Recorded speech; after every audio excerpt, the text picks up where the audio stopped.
What's going on in America today? Why are we over our heads in debt? Why can't the politicians bring debt under control? Why are so many people, often both parents now, working at low-paying, dead-end jobs and still making do with less? What's the future of the American economy and way of life? Why does the government tell us inflation is low when the buying power of our paychecks is declining at an alarming rate? Only a generation ago, bread was a quarter, and you could get a new car for $19.95. The problem is that since 1864, we've had a debt-based banking system. All our money is based on government debt. We cannot extinguish government debt without extinguishing our money supply. That's why talk of paying off the national debt without reforming our banking system is an impossibility.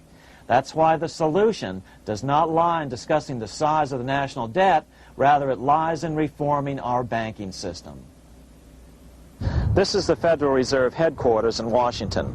It sits on this very impressive address, right on Constitution Avenue, right across from the Lincoln Memorial. But is it federal? Is it really part of the United States government? Well, what we're about to show you is that there's nothing federal about the Federal Reserve, and there are no reserves. The name is a deception created back before the Federal Reserve Act was passed in 1913 to make Americans think that America's central bank operates in the public interest. The truth is that the Federal Reserve is a private bank owned by private stockholders and run purely for their private profit. That's exactly correct. The Fed is a privately owned for-profit corporation which, again, has no reserves, at least no reserves available to back up the Federal Reserve notes, which is our common currency. Oh, absolutely. The Federal Reserve is neither federal and has doubtful reserves. It's a private bank that is owned by member banks. And it was chartered under the guise of deceit by an act of Congress in 1913. If there's still any doubt whether the Federal Reserve is a part of the U.S. government, check your local telephone book. In most cities, it is not listed in the blue government pages. It is listed in the business white pages right next to Federal Express, another private company. But more directly, U.S. courts have ruled time and time again that the Fed is a private corporation. Why can't Congress do something about the Fed? Most members of Congress just don't understand the system, and the few who do are afraid to speak up. For example, initially a veteran congressman from Chicago asked us if he could be interviewed for this video. However, both times our camera crew arrived at his office to do the interview, this was all we were able to film. The congressman never appeared, and eventually decided he no longer wanted to participate. But a few others in Congress have been bolder over the years. Here are 3 quick examples. In 1923, Representative Charles A. Lindbergh, a Republican from Minnesota, and father of the famed aviator Lucky Lindy, put it this way: the financial system has been turned over to the Federal Reserve Board. That board administers the finance system by authority of a purely profiteering group. The system is private, conducted for the sole purpose of obtaining the greatest possible profits from the use of other people's money. One of the most outspoken critics in Congress of the Fed was the former chairman of the House Banking and Currency Committee during the Great Depression years. Louis T. McFadden, Republican of Pennsylvania, said in 1932, "We have in this country one of the most corrupt institutions the world has ever known. I refer to the Federal Reserve Board. This evil institution has impoverished the people of the United States and has practically bankrupted our government. It has done this through the corrupt practices of the moneyed vultures who control it." Senator Barry Goldwater was a frequent critic of the Fed. Most Americans have no real understanding of the operation of the international moneylenders. The accounts of the Federal Reserve System have never been audited. It operates outside the control of Congress and manipulates the credit of the United States. The Federal Reserve really even though it is not part of the federal government, it is more powerful than the federal government. It's more powerful than the president, the Congress, and the courts. Now, a lot of people challenge me on that, but let me prove my case. The Federal Reserve determines what the average person's car payment is going to be, what their house payment is going to be, and whether they have a job or not. And I submit to you that that's total control. And the Federal Reserve is the largest single creditor of the United States government. What does Proverbs tell us? The borrower is servant to the lender. What one has to understand is that from the day the Constitution was adopted right up to today, the folks who profit from privately owned central banks, as Madison called them, the money changers, have fought a running battle for control over who gets to print America's money. Why is who prints the money so important? Think of money as just another commodity. If you have a monopoly on a commodity that everyone needs, everyone wants, and nobody has enough of, there are lots of ways to make a profit, and also exert tremendous political influence. That's what this battle is all about. Throughout the history of the United States, the money power has gone back and forth between Congress and some sort of privately owned central bank. The Founding Fathers knew the evils of a privately owned central bank. First of all, they had seen how the privately owned British central bank, the Bank of England, had run up the British national debt to such an extent that Parliament had been forced to place unfair taxes on the American colonies. In fact, as we'll see later, Ben Franklin claimed that this was the real cause of the American Revolution. Most of the Founding Fathers realized the potential dangers of banking and feared bankers' accumulation of wealth and power. Jefferson put it this way: I sincerely believe that banking institutions are more dangerous to our liberties than standing armies. The issuing power should be taken from the banks and restored to the people to whom it properly belongs. That succinct statement of Jefferson is, in fact, the solution to all our economic problems today. It bears repeating. The issuing power should be taken from the banks and restored to the people to whom it properly belongs. James Madison, the main author of the Constitution, agreed. Interestingly, he called those behind the central bank scheme money changers. Madison strongly criticized their actions. History records that the money changers have used every form of abuse, intrigue, deceit, and violent means possible to maintain their control over governments by controlling money and its issuance.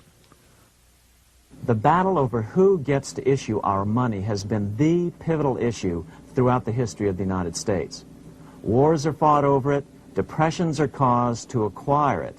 Yet after World War I, this battle was rarely mentioned in newspapers or history books. Why? By World War I, the money changers, with their dominant wealth, had seized control of most of the nation's press. Throughout U.S. history, this battle over who gets the power to issue our money has raged. In fact, it's changed hands back and forth 8 times since 1764. Yet this fact has virtually vanished from public view for over 3 generations behind a smokescreen emitted by Fed cheerleaders in the media. Until we stop talking about deficits and government spending and start talking about who controls how much money we have, it's all just a big shell game, a complete and utter deception. It won't matter if you pass an ironclad amendment to the Constitution mandating a balanced budget. Our situation is only going to get worse until we root out the cause at its source. What's the solution for our national problem? First of all, education. That's what this video presentation is all about. But secondly, we must act. We must take back the power to issue our own money. Issuing our own money is not a radical solution. I want to stress that. It's the same solution used at different points in U.S. history by men like Benjamin Franklin, Thomas Jefferson, Andrew Jackson, Martin Van Buren, and Abraham Lincoln.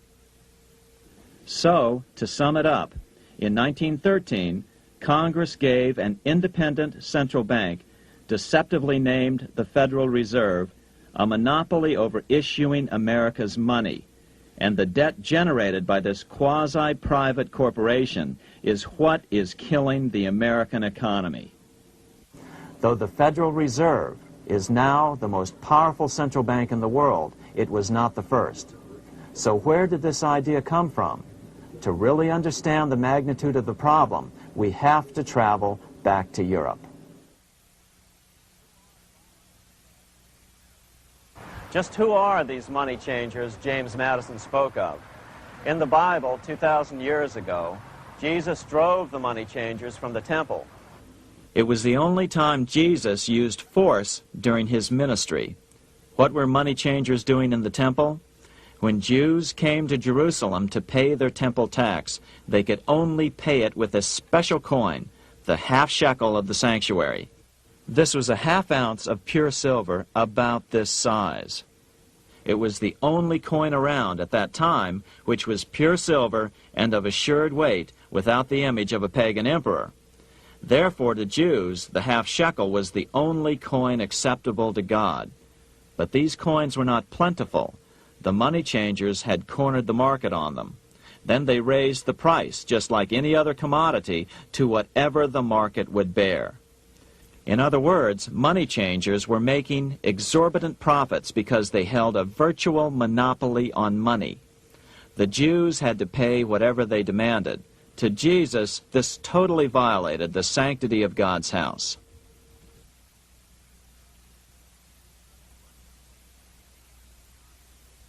But the money-changing scam did not originate in Jesus' day. 200 years before Christ, Rome was having trouble with money changers. 2 early Roman emperors had tried to diminish the power of the money changers by reforming usury laws and limiting land ownership to 500 acres. They were both assassinated. In 48 BC, Julius Caesar took back the power to coin money from the money changers and minted coins for the benefit of all. With this new, plentiful supply of money, he built great public works projects. By making money plentiful, Caesar won the love of the common man. But the money changers hated him. Some believe this was an important factor in Caesar's assassination. One thing is for sure, with the death of Caesar came the demise of plentiful money in Rome. Taxes increased, as did corruption. Just as in the case of America today, usury and debased coin became the rule. Eventually, the Roman money supply was reduced by 90%. As a result, the common people lost their lands and their homes, just as is about to happen soon in America. With the demise of plentiful money, the masses lost confidence in the Roman government and refused to support it. Rome plunged into the gloom of the Dark Ages.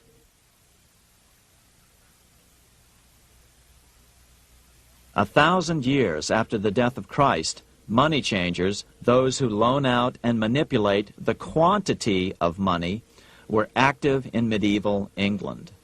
In fact, they were so active that acting together, they could manipulate the entire English economy. These were not bankers per se. The money changers generally were the goldsmiths. They were the first bankers because they started keeping other people's gold for safekeeping in their vaults. The first paper money was merely a receipt for gold left at the goldsmith. Paper money caught on because it was more convenient than carrying around a lot of heavy gold and silver coins. Eventually, goldsmiths noticed that only a small fraction of the depositors ever came in and demanded their gold at any one time. Goldsmiths started cheating on the system. They discovered that they could print more money than they had gold, and usually no one would be the wiser. Then they could loan out this extra money and collect interest on it. This was the birth of fractional reserve banking. That is, loaning out many times more money than you have assets on deposit. So, if $1,000 in gold were deposited with them, they could loan out about $10,000 in paper money and draw interest payments on it, and no one would ever discover the deception. By this means, goldsmiths gradually accumulated more and more wealth and used this wealth to accumulate more and more gold. Today, this practice of loaning out more money than there are reserves is known as fractional reserve banking. Every bank in the United States is allowed to loan out at least 10 times more money than they actually have. That's why they get rich on charging, let's say, 8% interest. It's not really 8% per year, which is their income. It's 80%. That's why bank buildings are always the largest in town. But does that mean that all interest or all banking should be illegal? Hardly. In the Middle Ages, canon law, the law of the Catholic Church, forbade charging interest on loans.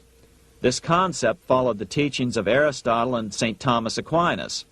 They taught that the purpose of money was to serve the members of society, to facilitate the exchange of goods needed to lead a virtuous life. Interest, in their belief, hindered this purpose by putting an unnecessary burden on the use of money. In other words, interest was contrary to reason and justice. Reflecting church law in the Middle Ages, Europe forbade charging interest on loans and made it a crime called usury. As commerce grew, and therefore opportunities for investment arose in the late Middle Ages, it came to be recognized that to loan money had a cost for the lender, both in risk and in lost opportunity. So some charges were allowed, but not interest per se. But all moralists, no matter what religion, condemn fraud, oppression of the poor, and injustice as clearly immoral. As we will see, fractional reserve lending is rooted in a fraud, results in widespread poverty, and reduces the value of everyone else's money. The ancient goldsmiths discovered that extra profits could be made by rowing the economy between easy money and tight money. When they made money easier to borrow, then the amount of money in circulation expanded. Money was plentiful. People took out more loans to expand their businesses. But then the money changers would tighten the money supply. They would make loans more difficult to get. What would happen? Just what happens today. A certain percentage of people could not repay their previous loans and could not take out new loans to repay the old ones. Therefore, they went bankrupt and had to sell their assets to the goldsmiths for pennies on the dollar. The same thing is still going on today. Only today, we call this rowing of the economy up and down the business cycle. Like Julius Caesar, King Henry I of England finally resolved to take the money power away from the goldsmiths about 1100 AD. Henry could have used anything as money, seashells, feathers, or even yak dung, as is often done in remote Tibetan provinces. But he invented one of the most unusual money systems in history. It was called the tally stick system.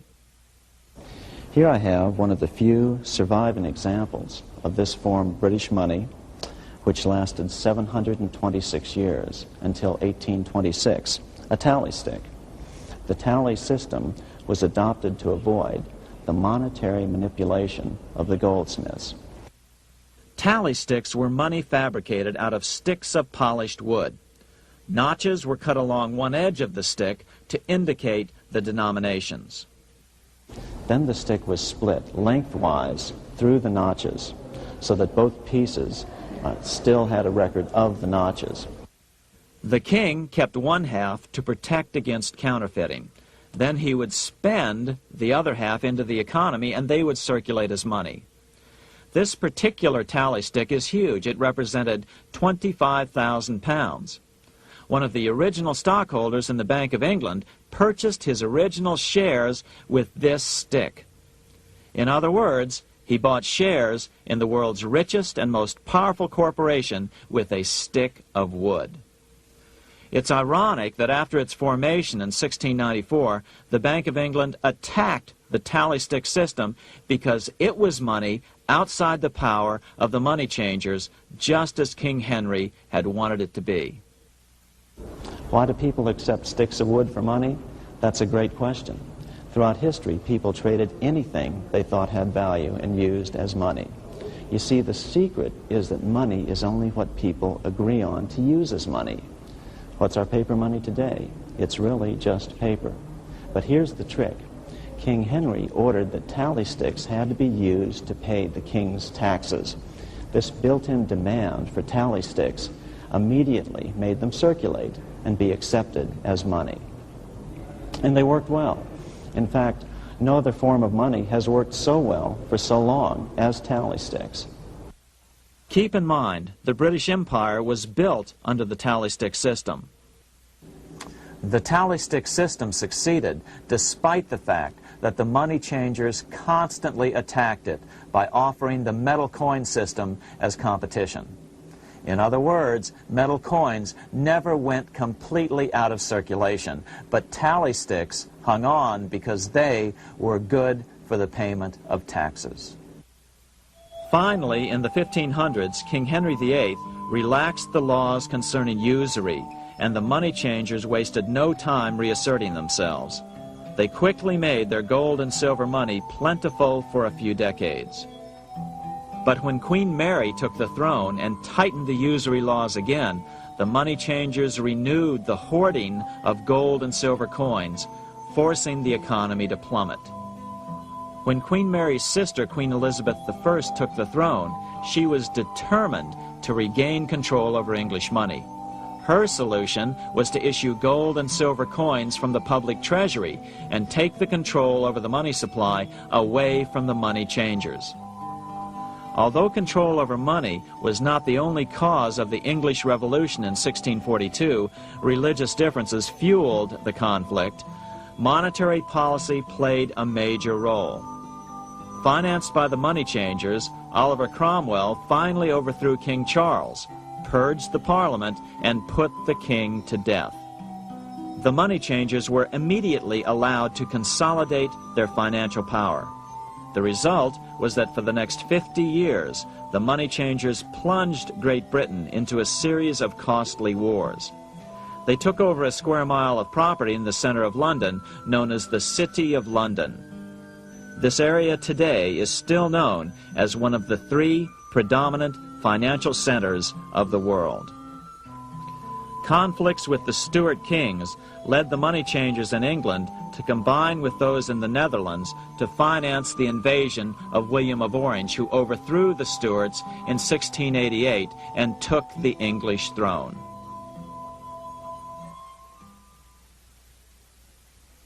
By the end of the 1600s, England was in financial ruin. 50 years of more or less continuous wars with France and Holland had exhausted her. Frantic government officials met with the money changers to beg for the loans necessary to pursue their political purposes.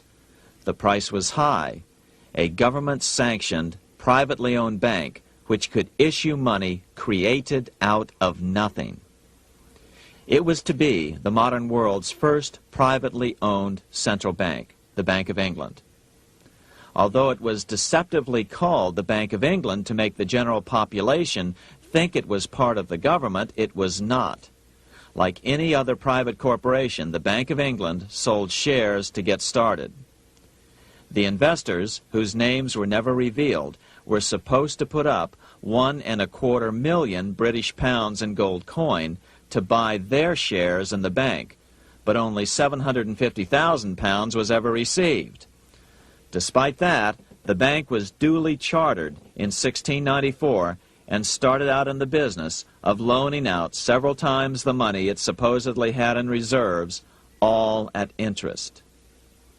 In exchange, the new bank would loan British politicians as much of the new currency as they wanted, as long as they secured the debt by direct taxation of the British people.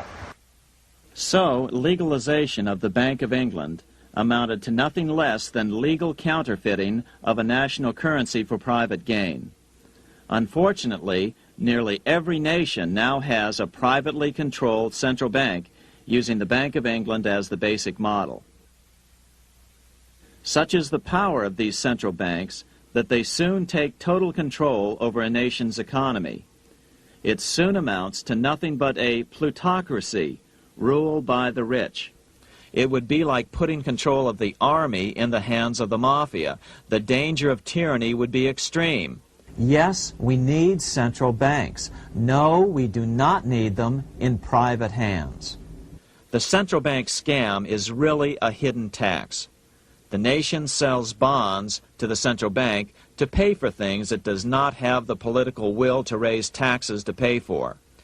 But the bonds are purchased with money the central bank creates out of nothing. More money in circulation makes your money worth less. The government gets as much money as it needs, and the people pay for it in inflation. The beauty of the plan is that not one person in 1,000 can figure it out because it's usually hidden behind complex-sounding economics gibberish. With the formation of the Bank of England, the nation was soon awash in money. Prices throughout the country doubled. Massive loans were granted for just about any wild scheme. One venture proposed to drain the Red Sea to recover gold supposedly lost when the Egyptian army drowned pursuing Moses and the Israelites. By 1698, government debt grew from the initial £1.25 million to £16 million. Naturally, taxes were increased and then increased again to pay for all of this. With the British money supply firmly in their grip, the British economy began a wild roller coaster series of booms and depressions, exactly the sort of thing a central bank claims it is determined to prevent. There are two things which I think are intrinsic not just to the Bank of England but to central banking generally. The first is an involvement in the formulation of monetary policy with the specific objective of achieving monetary stability. However, since the Bank of England took control, the British pound has rarely been stable. Now let's take a look at the role of the Rothschild family, the family said to be the wealthiest in the world.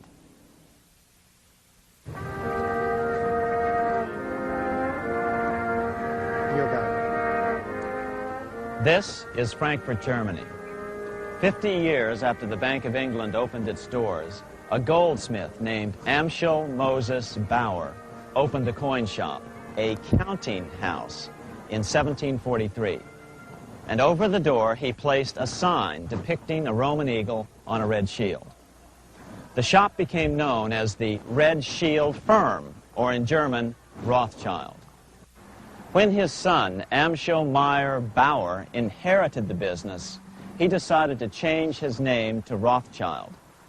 Amschel soon learned that loaning money to governments and kings was more profitable than loaning to private individuals.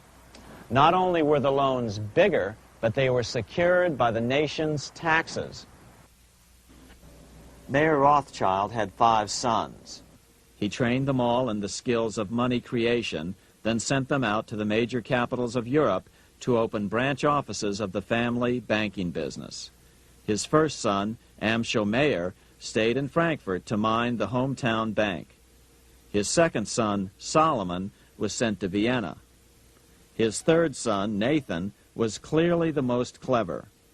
He was sent to London at age 21 in 1798, 100 years after the founding of the Bank of England. His fourth son, Karl, went to Naples, and his fifth son, Jacob, went to Paris. In 1785, Mayer Amschel moved his entire family to this larger house, a 5-story dwelling he shared with the Schiff family.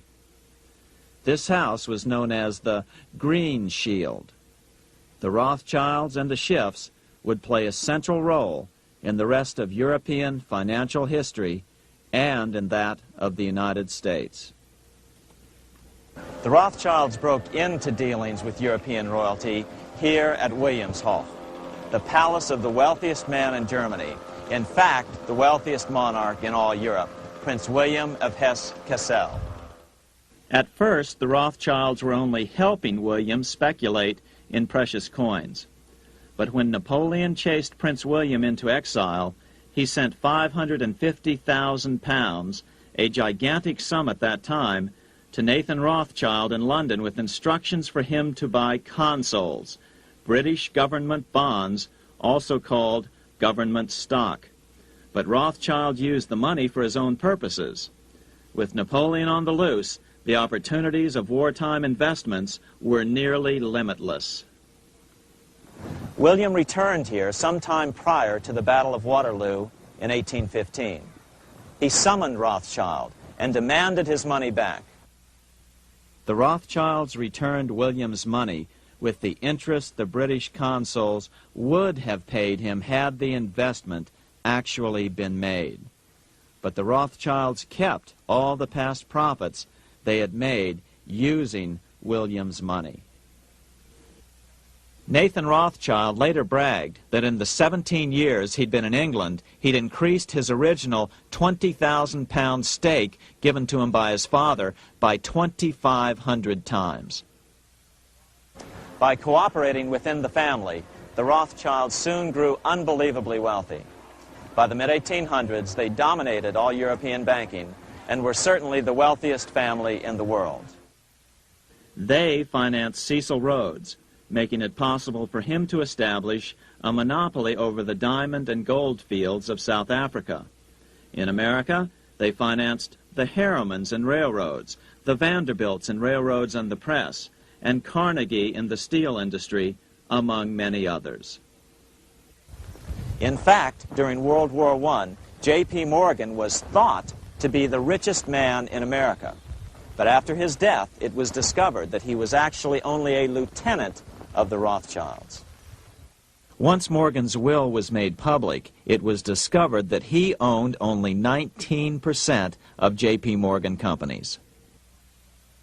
By 1850, James Rothschild, the heir of the French branch of the family, was said to be worth 600 million French francs, 150 million more than all the other bankers in France put together. He built this mansion called Ferrier, just east of Paris. Wilhelm I, on seeing it, exclaimed, "Kings couldn't afford this. It could only belong to a Rothschild." Another 19th century French commentator put it this way: "There is but one power in Europe, and that is Rothschild." There is no evidence that their predominant standing in European or world finance has changed. Now let's take a look at the results the Bank of England had produced on the British economy and how that later was the root cause of the American Revolution.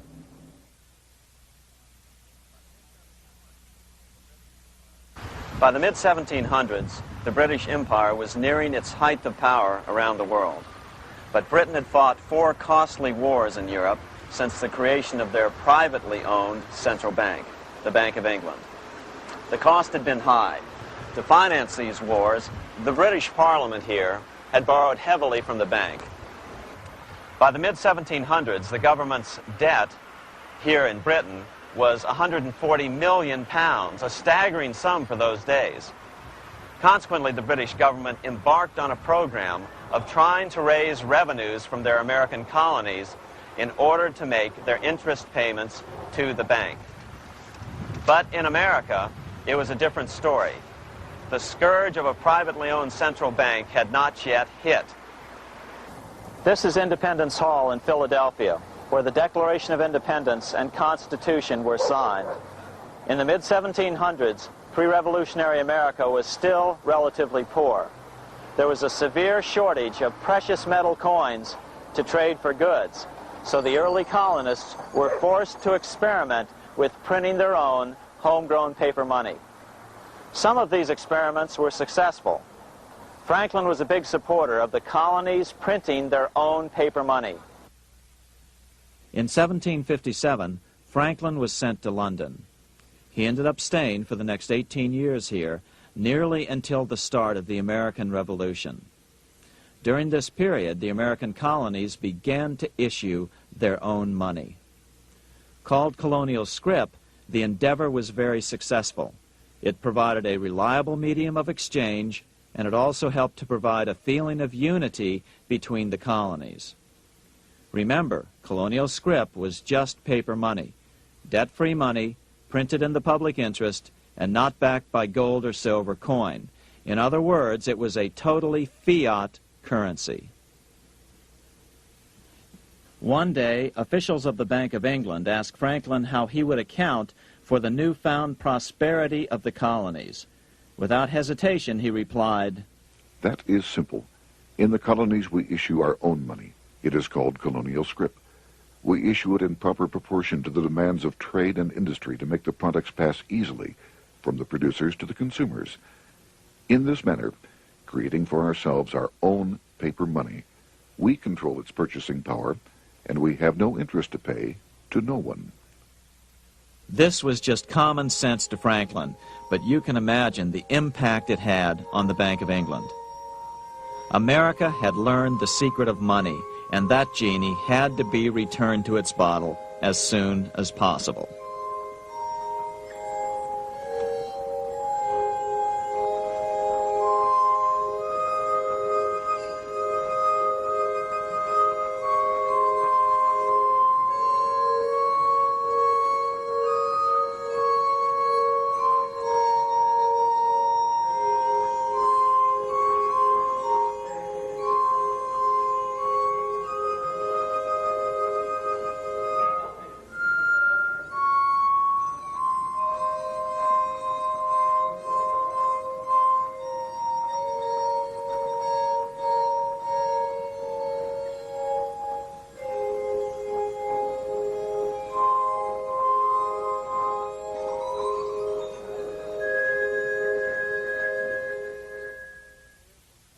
As a result, Parliament hurriedly passed the Currency Act of 1764. This prohibited colonial officials from issuing their own money and ordered them to pay all future taxes in gold or silver coins. In other words, it forced the colonies on a gold or silver standard. For those who still believe that a gold standard is the answer for America's current monetary problems, look what happened to America after that. Writing in his autobiography, Franklin said, "In 1 year, the conditions were so reversed that the era of prosperity ended and a depression set in to such an extent that the streets of the colonies were filled with unemployed." Franklin claims that this was even the basic cause for the American Revolution. As Franklin put it in his autobiography, "The colonies would gladly have borne a little tax on tea and other matters had it not been that England took away from the colonies their money, which created unemployment and dissatisfaction. The inability of the colonists to get the power to issue their own money permanently out of the hands of George III and the international bankers was the prime reason for the Revolutionary War." By the time the first shots were fired in Lexington, Massachusetts, on April 19, 1775, the colonies had been drained of gold and silver coin by British taxation. As a result, the Continental government had no choice but to print money to finance the war. At the start of the Revolution, the U.S. money supply stood at $12 million. By the end of the war, it was nearly $500 million. As a result, the currency was virtually worthless. Shoes sold for $5,000 a pair. Colonial scrip had worked because just enough was issued to facilitate trade. As George Washington lamented, "A wagon load of money will scarcely purchase a wagon load of provisions." Today, those who support a gold-backed currency point to this period during the Revolution to demonstrate the evils of a fiat currency. But remember, the same currency had worked so well 20 years earlier during times of peace that the Bank of England had Parliament outlaw it. Towards the end of the Revolution, the Continental Congress, meeting here at Independence Hall, grew desperate for money. In 1781, they allowed Robert Morris, their financial superintendent, to open a privately owned central bank. Incidentally, Morris was a wealthy man who had grown wealthier during the Revolution by trading in war materials. Called the Bank of North America, the new bank was closely modeled after the Bank of England. It was allowed to practice fractional reserve banking. That is, it could lend out money it didn't have, then charge interest on it. If you or I were to do that, we would be charged with fraud, a felony. The bank's charter called for private investors to put up $400,000 worth of initial capital. But when Morris was unable to raise the money, he brazenly used his political influence to have gold deposited in the bank, which had been loaned to America by France. He then loaned this money to himself and his friends to reinvest in shares of the bank. And, like the Bank of England, the bank was given a monopoly over the national currency. Soon the dangers became clear. The value of American currency continued to plummet. So, 4 years later, in 1785, the bank's charter was not renewed.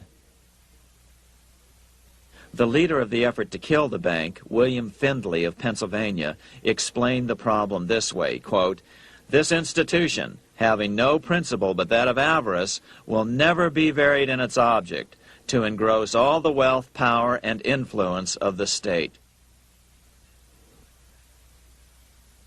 The men behind the Bank of North America, Alexander Hamilton, Robert Morris, and the bank's president, Thomas Weiling, did not give up.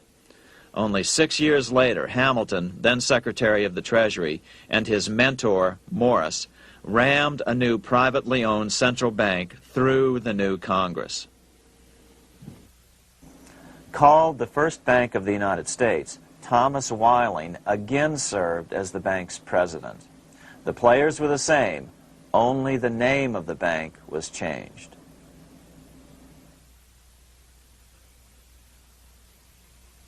In 1787, colonial leaders assembled in Philadelphia to replace the ailing Articles of Confederation. As we saw earlier, both Thomas Jefferson and James Madison were unalterably opposed to a privately owned central bank. They had seen the problems caused by the Bank of England. They wanted nothing of it. As Jefferson later put it,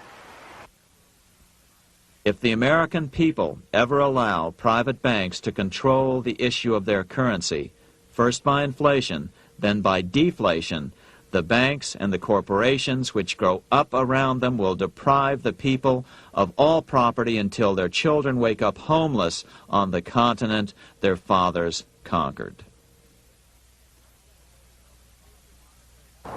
During the debate over the future monetary system, another one of the founding fathers, Gouverneur Morris, castigated the motivations of the owners of the Bank of North America. Gouverneur Morris headed the committee that wrote the final draft of the Constitution.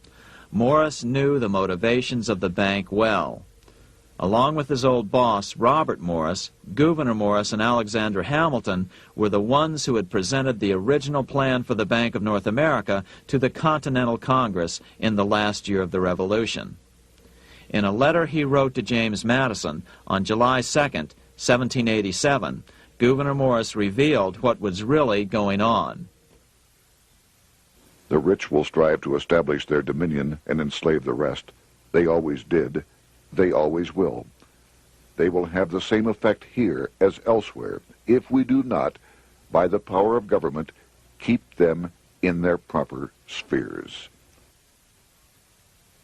Despite the defection of Gouverneur Morris from the ranks of the bank, Hamilton, Robert Morris, Thomas Weiling, and their European backers were not about to give up. They convinced the bulk of the delegates to the Constitutional Convention to not give Congress the power to issue paper money. Most of the delegates were still reeling from the wild inflation of the paper currency during the Revolution. They had forgotten how well colonial scrip had worked before the war. But the Bank of England had not. The money changers could not stand to have America printing her own money again. So the Constitution is silent on the matter. This grievous defect left the door wide open for the money changers, just as they had planned.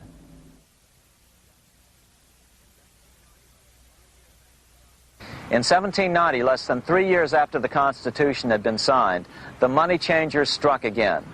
The newly appointed first Secretary of the Treasury, Alexander Hamilton, proposed a bill to the Congress calling for a new, privately owned central bank. Coincidentally, that was the very year that Amschel Rothschild made his pronouncement from his flagship bank in Frankfurt. Let me issue and control a nation's money, and I care not who writes the laws. Alexander Hamilton was a tool of the international bankers, and he wanted to create the U.S. Bank, the BUS, or the Bank of the United States, and did so. Interestingly, one of Hamilton's first jobs after graduating from law school in 1782 was as an aide to Robert Morris, the head of the Bank of North America. In fact, the year before, Hamilton had written Morris a letter saying, "A national debt, if it is not excessive, will be to us a national blessing." A blessing to whom? After a year of intense debate, in 1791, Congress passed the bill and gave it a 20-year charter. The new bank was to be called the First Bank of the United States, or BUS.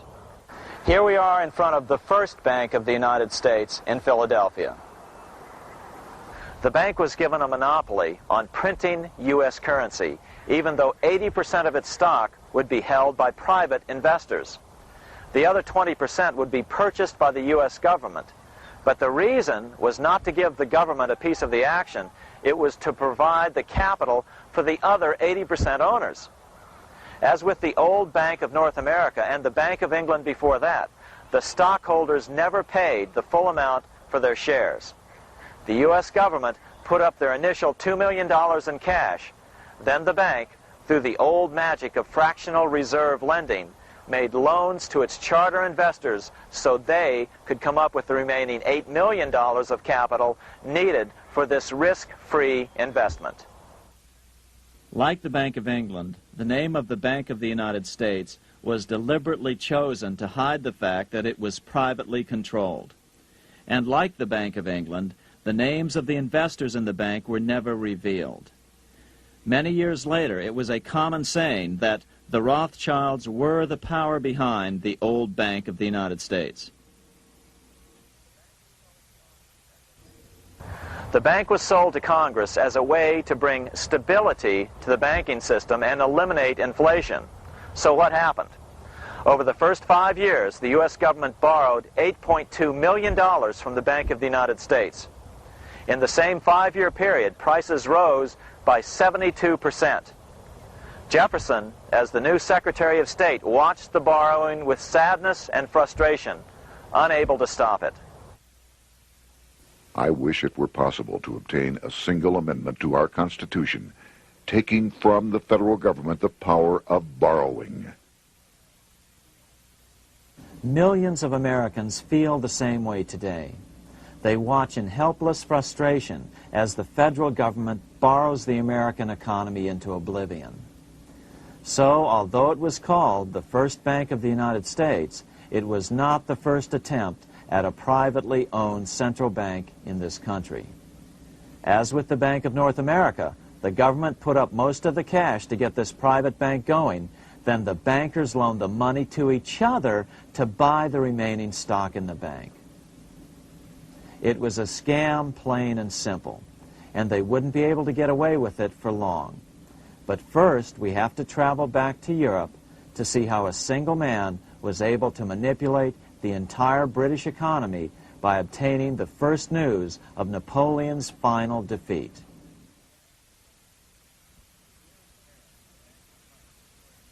Here in Paris, the Bank of France was organized in 1800, just like the Bank of England.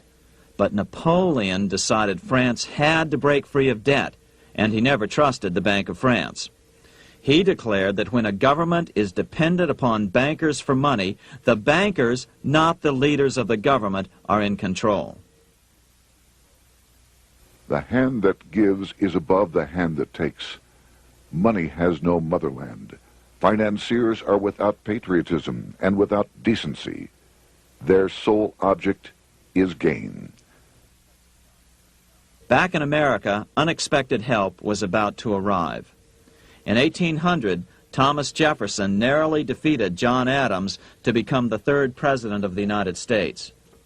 By 1803, Jefferson and Napoleon had struck a deal. The U.S. would give Napoleon $3 million in gold in exchange for a huge chunk of territory west of the Mississippi River, the Louisiana Purchase. With that $3 million, Napoleon quickly forged an army and set off across Europe, conquering everything in his path. But the Bank of England quickly rose to oppose him. They financed every nation in his path, reaping the enormous profits of war. Prussia, Austria, and finally Russia all went heavily into debt in a futile attempt to stop Napoleon. 4 years later, with the main French army in Russia, 30-year-old Nathan Rothschild, the head of the London office of the Rothschild family, personally took charge of a bold plan to smuggle a much-needed shipment of gold right through France to finance an attack by the Duke of Wellington from Spain. Nathan later bragged at a dinner party in London that it was the best business he'd ever done. Little did he know that he would do much better business in the near future. Wellington's attacks from the south and other defeats eventually forced Napoleon to abdicate, and Louis XVIII was crowned king. Napoleon was exiled to Elba, a tiny island off the coast of Italy, supposedly exiled from France forever. While Napoleon was in exile on Elba, temporarily defeated by England with the financial help of the Rothschilds, America was trying to break free of its central bank as well.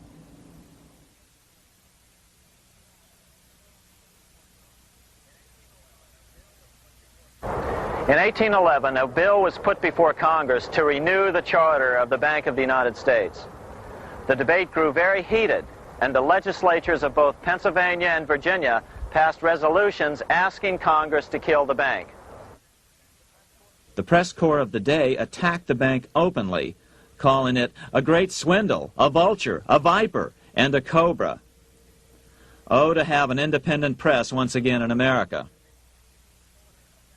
A congressman named P.B. Porter attacked the bank from the floor of Congress, saying if the bank's charter was renewed, Congress, quote, will have planted in the bosom of this Constitution a viper, which one day or another will sting the liberties of this country to the heart, close quote. Prospects didn't look that good for the bank. Some writers have even claimed that Nathan Rothschild warned that the United States would find itself involved in a most disastrous war if the bank's charter were not renewed. But it wasn't enough. When the smoke had cleared, the renewal bill was defeated by a single vote in the House and was deadlocked in the Senate. By now, America's fourth president, James Madison, was in the White House. Remember, Madison was a staunch opponent of the bank. His vice president, George Clinton, broke a tie in the Senate and sent the bank into oblivion. Within 5 months, England attacked the U.S., and the War of 1812 was on. But the British were still busy fighting Napoleon, and so the War of 1812 ended in a draw in 1814. Though the money changers were temporarily down, they were far from out. It would take them only another 2 years to bring back their bank bigger and stronger than ever.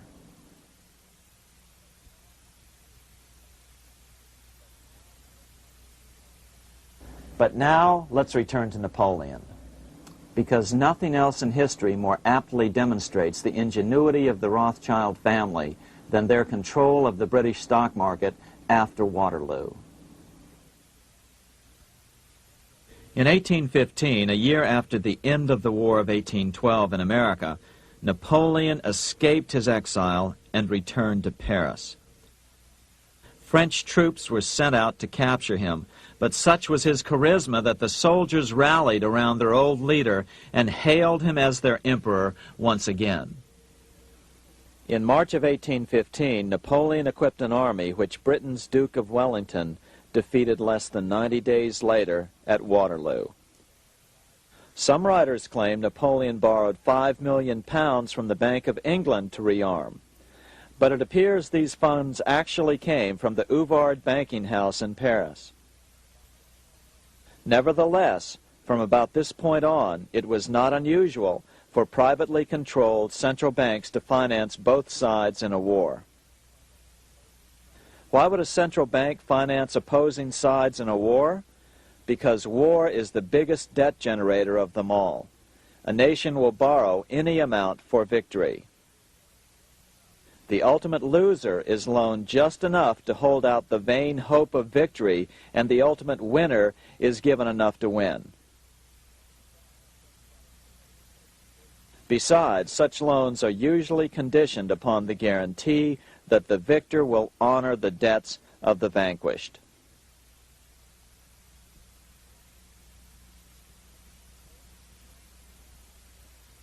This is the Waterloo battlefield about 200 miles northeast of Paris in what today is Belgium.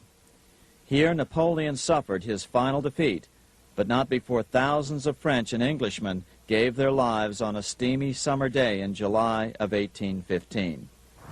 Right over there, on June 18, 1815, 74,000 French troops met 67,000 troops from Britain and other European nations.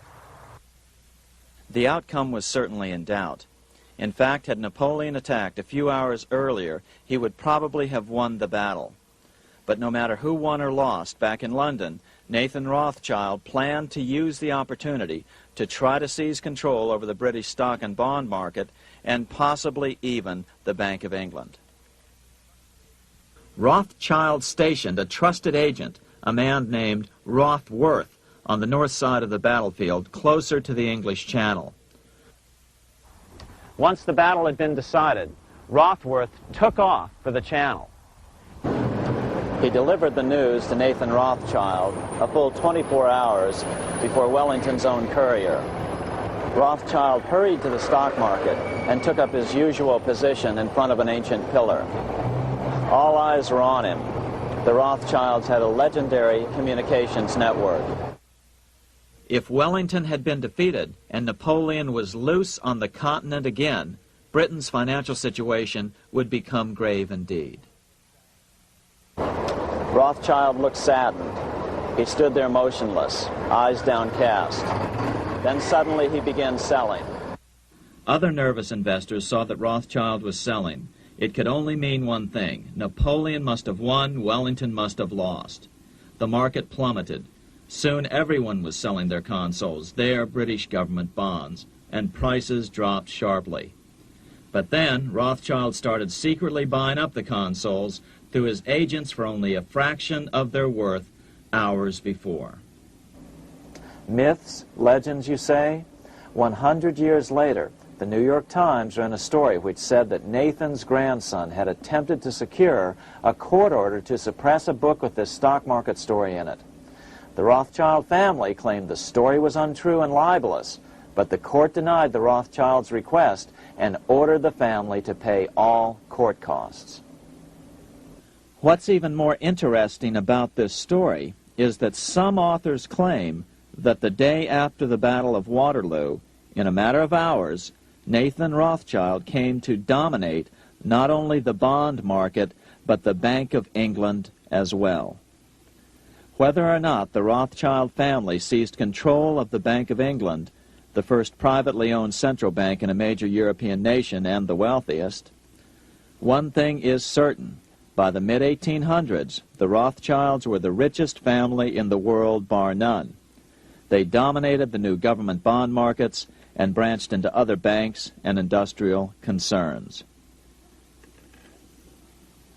In fact, the rest of the 19th century was known as the Age of the Rothschilds.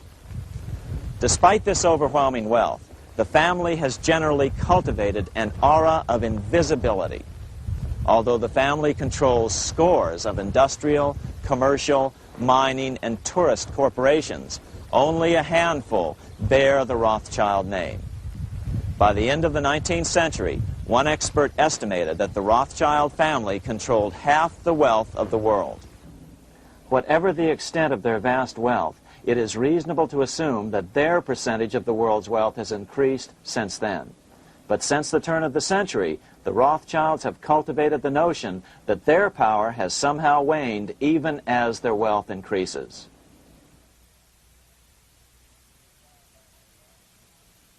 Meanwhile, back in Washington in 1816, just 1 year after Waterloo and Rothschild's alleged takeover of the Bank of England, the American Congress passed a bill permitting yet another privately owned central bank.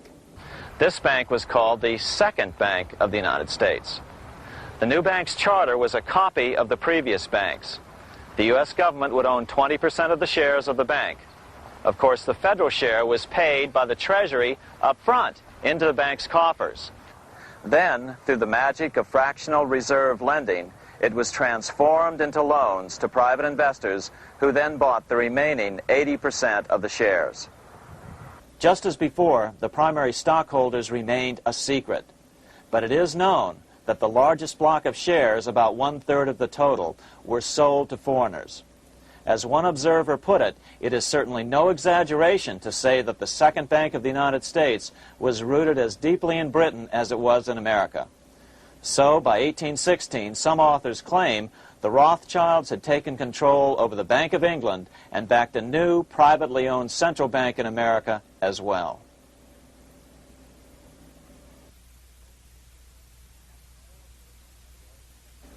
After 12 years of manipulations of the U.S. economy on the part of the Second Bank of the U.S., the American people had had just about enough.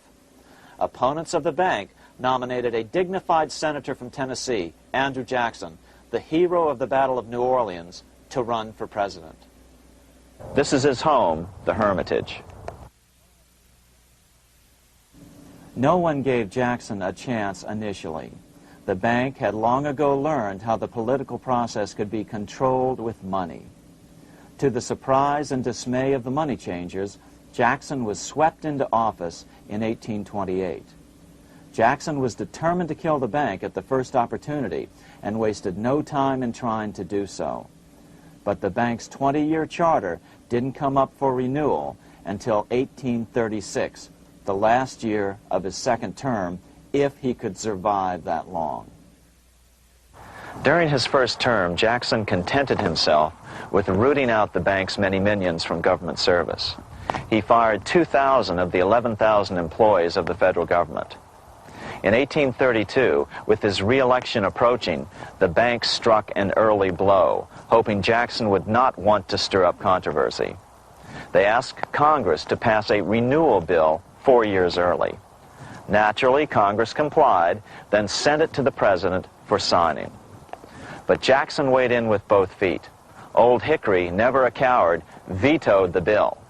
His veto message is one of the great American documents. It clearly lays out the responsibility of the American government towards its citizens, rich and poor. It is not our own citizens only who are to receive the bounty of our government. More than 8 millions of the stock of this bank are held by foreigners. Is there no danger to our liberty and independence in a bank that in its nature has so little to bind it to our country? Controlling our currency, receiving our public monies, and holding thousands of our citizens' independence would be more formidable and dangerous than a military power of the enemy. If government would confine itself to equal protection and, as heaven does its rains, shower its favor alike on the high and the low, the rich and the poor, it would be an unqualified blessing. In the act before me, there seems to be a wide and unnecessary departure from these just principles. Later that year, in July 1832, Congress was unable to override Jackson's veto. Now Jackson had to stand for re-election. Jackson took his argument directly to the people. For the first time in U.S. history, Jackson took his presidential campaign on the road. Before then, presidential candidates stayed at home and looked presidential. His campaign slogan was "Jackson and no bank." The National Republican Party ran Senator Henry Clay against Jackson. Despite the fact that the bankers poured over $3 million into Clay's campaign, Jackson was reelected by a landslide in November of 1832. Despite his presidential victory, Jackson knew the battle was only beginning. "The hydra of corruption is only scotched, not dead," said the newly elected president. Jackson ordered his new Secretary of Treasury, Lewis McLean, to start removing the government's deposits from the second bank and start placing them in state banks. But McLean refused to do so. Jackson fired him and appointed William J. Duane as the new Secretary of the Treasury. Duane also refused to comply with the president's requests, and so Jackson fired him as well, and then appointed Roger B. Taney to the office. Taney did withdraw government funds from the bank starting on October 1st, 1833. Jackson was jubilant. "I have it chained. I'm ready with screws to draw every tooth and then the stumps." But the bank was not yet done fighting. Its head, Nicholas Biddle, used his influence to get the Senate to reject Taney's nomination. Then, in a rare show of arrogance, Biddle threatened to cause a depression if the bank was not rechartered. This worthy president thinks that because he has scalped Indians and imprisoned judges, he is to have his way with the bank. He is mistaken. Next, in an unbelievable fit of honesty for a central banker, Biddle admitted that the bank was going to make money scarce to force Congress to restore the bank. Nothing but widespread suffering will produce any effect on Congress. Our only safety is in pursuing a steady course of firm restriction, and I have no doubt that such a course will ultimately lead to restoration of the currency and the recharter of the bank. What a stunning revelation. Here was the pure truth, revealed with shocking clarity. Biddle intended to use the money contraction power of the bank to cause a massive depression until America gave in. Unfortunately, this has happened time and time again throughout U.S. history and is about to happen again in today's world. Nicholas Biddle made good on his threat. The bank sharply contracted the money supply by calling in old loans and refusing to extend new ones. A financial panic ensued, followed by a deep depression. Naturally, Biddle blamed Jackson for the crash, saying that it was caused by the withdrawal of federal funds from the bank. Unfortunately, his plan worked well. Wages and prices sagged. Unemployment soared along with business bankruptcies. The nation quickly went into an uproar. Newspaper editors blasted Jackson in editorials. The bank threatened to withhold payments, which then could be made directly to key politicians for their support. Within only months, Congress assembled in what was called the panic session. 6 months after he had withdrawn funds from the bank, Jackson was officially censured by a resolution which passed the Senate by a vote of 26 to 20. It was the first time a president had ever been censured by Congress. Jackson lashed out at the bank. "You are a den of vipers. I intend to rout you out, and by eternal God, I will rout you out." America's fate teetered on a knife edge. If Congress could muster enough votes to override Jackson's veto, the bank would be granted another 20-year monopoly or more over America's money, time enough to consolidate its already great power. Then a miracle occurred. The governor of Pennsylvania came out supporting President Jackson and strongly criticized the bank. On top of that, Biddle had been caught boasting in public about the bank's plan to crash the economy. Suddenly, the tide shifted. In April of 1834, the House of Representatives voted 134 to 82 against rechartering the bank. This was followed up by an even more lopsided vote to establish a special committee to investigate whether the bank had caused the crash. When the investigating committee arrived at the bank's door in Philadelphia, armed with a subpoena to examine the books, Biddle refused to give them up.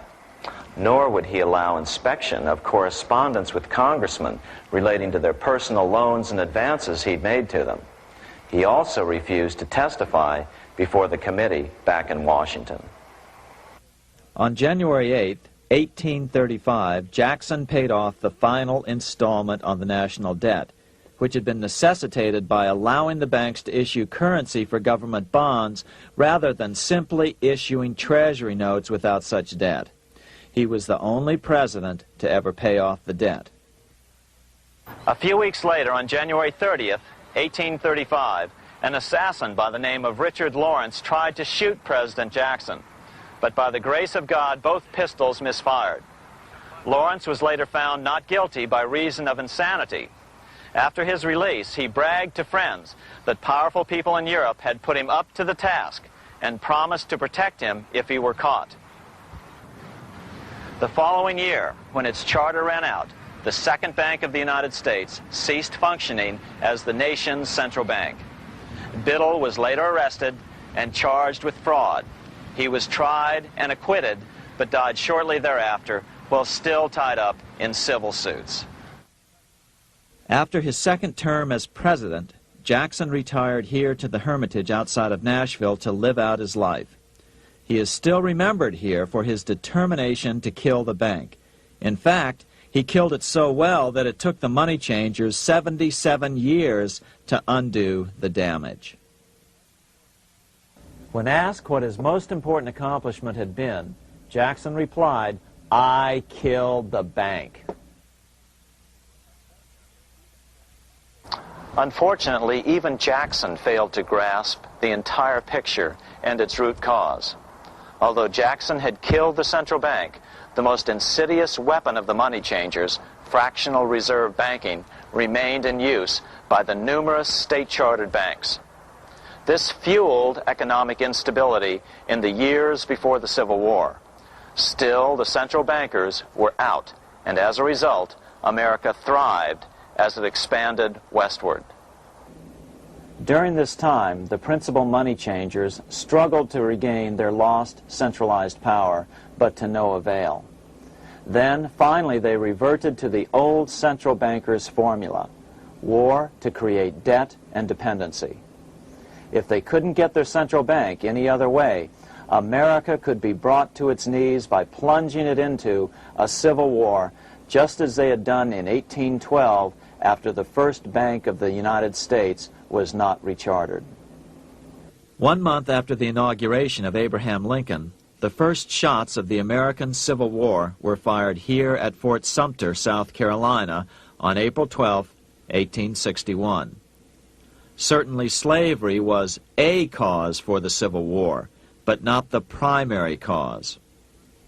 Lincoln knew that the economy of the South depended upon slavery, and so before the Civil War, he had no intention of eliminating it.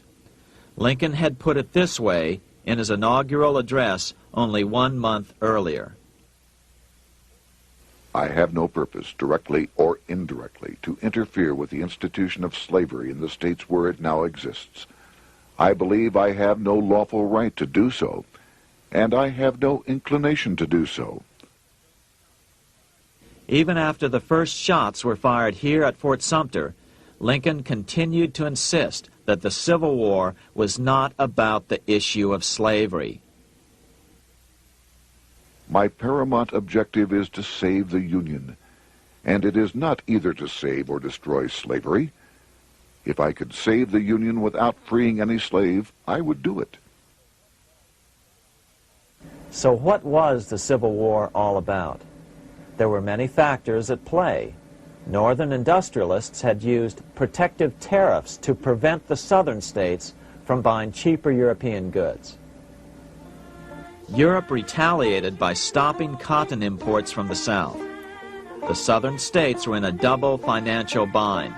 They were forced to pay more for most of the necessities of life, while their income from cotton exports plummeted.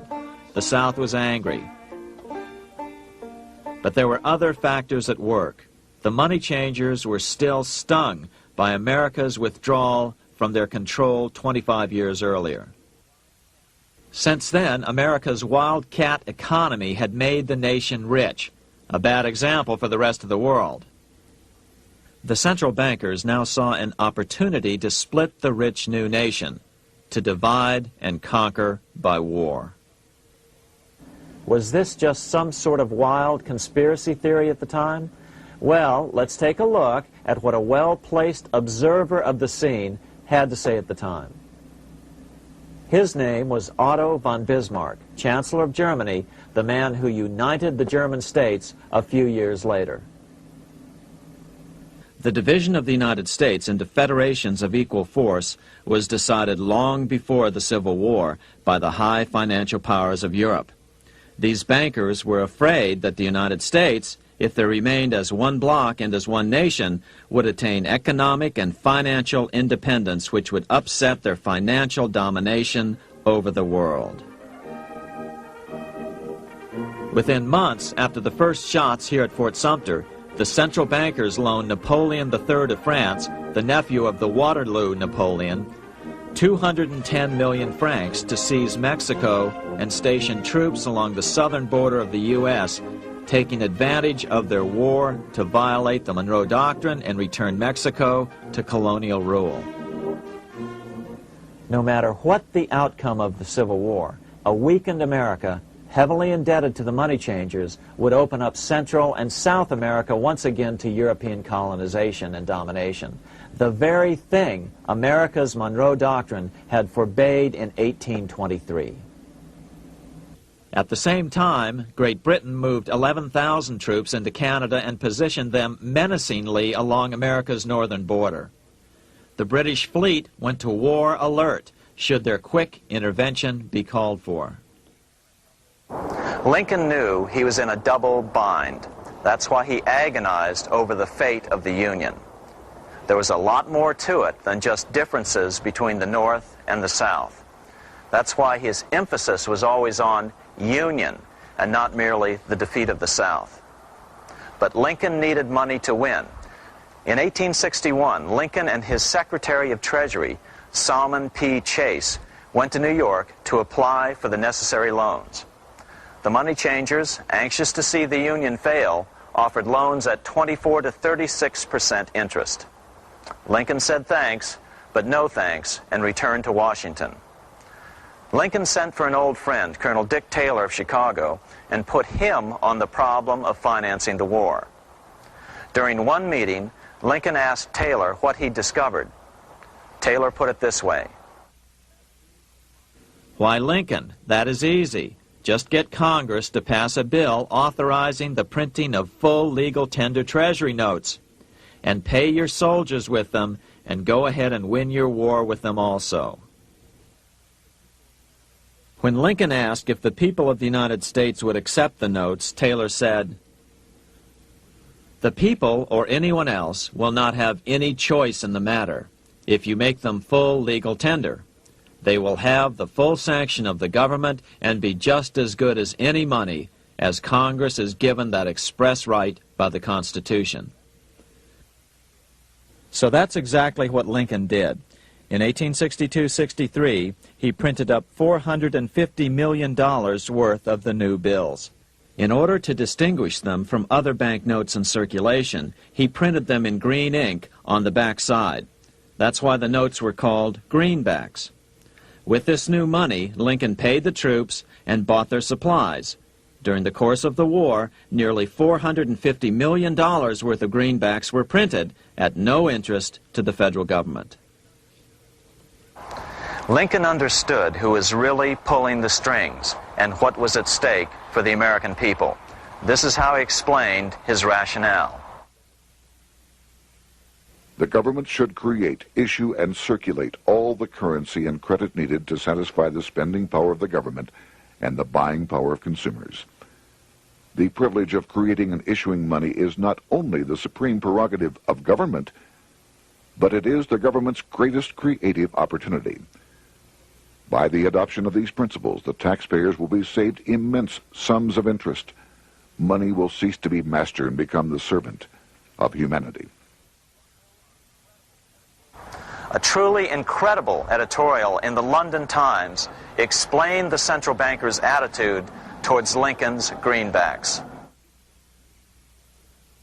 If this mischievous financial policy, which has its origins in North America, shall become indurated down to a fixture, then That government will furnish its own money without cost. It will pay off debts and be without debt. It will have all the money necessary to carry on its commerce. It will become prosperous without precedent in the history of the world. The brains and wealth of all countries will go to North America. That country must be destroyed, or it will destroy every monarchy on the globe. The scheme was effective, so effective that the next year, 1863, with Federal and Confederate troops beginning to mass for the decisive battle of the Civil War, and the Treasury in need of further congressional authority to issue more greenbacks, Lincoln allowed the bankers to push through the National Bank Act. These new national banks would operate under a virtual tax-free status and collectively had the exclusive monopoly power to create the new form of money, banknotes. Though greenbacks continued to circulate, their numbers were not increased. But most importantly, from this point on, the entire U.S. money supply would be created out of debt by bankers buying U.S. government bonds and issuing them for reserves for banknotes.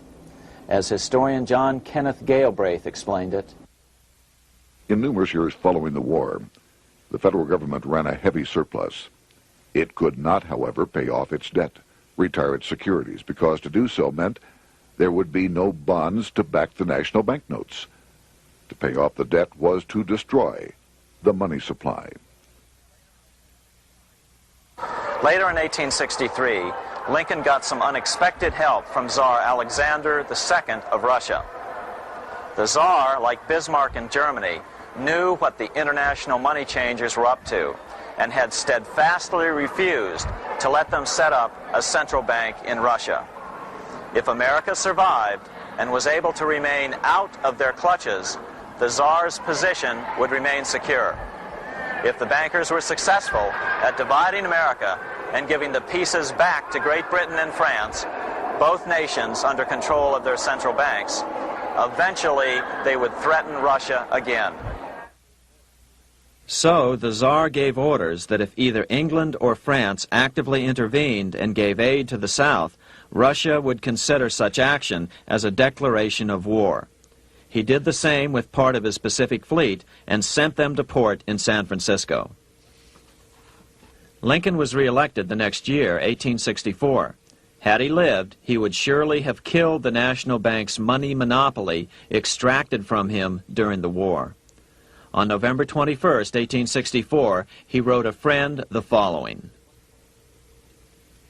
The money power preys upon the nation in times of peace and conspires against it in times of adversity. It is more despotic than monarchy, more insolent than autocracy, more selfish than bureaucracy. Shortly before Lincoln was murdered, his former Secretary of Treasury, Salmon P. Chase, bemoaned his role in helping secure the passage of the National Banking Act only 1 year earlier. My agency in promoting the passage of the National Banking Act was the greatest financial mistake in my life. It has built up a monopoly which affects every interest in the country. On April 14, 1865, 41 days after his second inauguration and just 5 days after Lee surrendered to Grant at Appomattox, Lincoln was shot by John Wilkes Booth at Ford's Theater. Bismarck, Chancellor of Germany, lamented the death of Abraham Lincoln. The death of Lincoln was a disaster for Christendom. There was no man in the United States great enough to wear his boots. I fear that foreign bankers, with their craftiness and tortuous tricks, will entirely corrupt the exuberant riches of America and use it systematically to corrupt modern civilization. They will not hesitate to plunge the whole of Christendom into wars and chaos in order that the earth should become their inheritance. Bismarck well understood the money changers' plan. Allegations that international bankers were responsible for Lincoln's assassination surfaced in Canada 70 years later in 1934. Gerald G. McGeer, a popular and well-respected Canadian attorney, revealed this stunning charge in a 5-hour speech before the Canadian House of Commons, blasting Canada's debt-based money system. Remember, it was 1934, the height of the Great Depression, which was ravaging Canada as well. McGeer had obtained evidence deleted from the public record, provided to him by Secret Service agents at the trial of John Wilkes Booth, after Booth's death. McGeer said it showed that Booth was a mercenary working for the international bankers. According to an article in the Vancouver Sun of May 2nd, 1934, Abraham Lincoln, the martyred emancipator of the slaves, was assassinated through the machinations of a group representative of the international bankers who feared the United States president's national credit ambitions. There was only one group in the world at that time who had any reason to desire the death of Lincoln. They were the men opposed to his national currency program and who had fought him throughout the whole Civil War on his policy of greenback currency. Interestingly, McGeer claimed that Lincoln was assassinated not only because international bankers wanted to reestablish a central bank in America, but because they also wanted to base America's currency on gold. Gold they controlled. In other words, put America on a gold standard. Lincoln had done just the opposite by issuing U.S. notes, greenbacks, which were based purely on the good faith and credit of the United States. The article quoted McGeer as saying, "They were the men interested in the establishment of the gold standard and the right of the bankers to manage the currency and credit of every nation in the world. With Lincoln out of the way, they were able to proceed with that plan and did proceed with it in the United States. Within 8 years after Lincoln's assassination, silver was demonetized and the gold standard money system set up in the United States." Not since Lincoln has the U.S. issued debt-free United States notes. These red-sealed bills, which were issued in 1963, were not a new issue from President Kennedy, but merely the old greenbacks reissued year after year. In another act of folly and ignorance, the 1994 Regal Act actually authorized the replacement of Lincoln's greenbacks with debt-based notes. In other words, greenbacks were in circulation in the United States until 1994. Why was silver bad for the bankers and gold good? Simple. Because silver was plentiful in the United States. It was very hard to control. Gold was, and always has been, scarce. Throughout history, it has been relatively easy to monopolize gold, but silver has historically been 15 times more plentiful. With Lincoln out of the way, the money changers' next objective was to gain complete control over America's money. This was no easy task. With the opening of the American West, silver had been discovered in huge quantities. On top of that, Lincoln's greenbacks were generally popular. Despite the European central bankers' deliberate attacks on greenbacks, they continued to circulate in the United States, in fact, until a few years ago. According to historian W. Cleon Skousen, right after the Civil War, there was considerable talk about reviving Lincoln's brief experiment with the constitutional monetary system. Had not the European Money Trust intervened, it would have no doubt become an established institution. it is clear that the concept of America printing her own debt-free money sent shockwaves throughout the European central banking elite. They watched with horror as Americans clamored for more greenbacks. They may have killed Lincoln, but support for his monetary ideas grew. On April 12, 1866, nearly 1 year to the day of Lincoln's assassination, Congress went to work at the bidding of the European central banking interests. It passed the Contraction Act, authorizing the Secretary of the Treasury to begin to retire some of the greenbacks in circulation and thereby contract the money supply. Authors Theodore R. Thorin and Richard F. Warner explained the results of the money contraction in their classic book on the subject, The Truth in Money Book. The hard times which occurred after the Civil War could have been avoided if the greenback legislation had continued as President Lincoln had intended. Instead, there were a series of money panics, what we call recessions, which put pressure on Congress to enact legislation to place the banking system under centralized control. Eventually, the Federal Reserve Act was passed on December 23, 1913. In other words, the money changers wanted two things: the reinstitution of a central bank under their exclusive control, and two, an American currency backed by gold. Their strategy was twofold. First of all, cause a series of panics to try to convince the American people that only centralized control of the money supply could provide economic stability. And secondly, remove so much money from the system that most Americans would be so desperately poor that they either wouldn't care or would be too weak to oppose the bankers. In 1866, there was $1.8 billion in currency in circulation in the United States, about $50.46 per capita. In 1867 alone, $500 million, $500 million, was removed from the U.S. money supply. 10 years later, in 1876, America's money supply was reduced to only $600 million. In other words, 2/3 of America's money had been called in by the bankers. Only $14.60 per capita remained in circulation. 10 years later, the money supply had been reduced to only $400 million, even though the population had boomed. The result was that only $6.67 per capita remained in circulation, a 760% loss in buying power over 20 years. Today, economists try to sell the idea that recessions and depressions are a natural part of something they call the business cycle. The truth is, our money supply is manipulated now just as it was before and after the Civil War. How did this happen? How did money become so scarce? Simple. Bank loans were called in and no new ones were given. In addition, silver coins were melted down.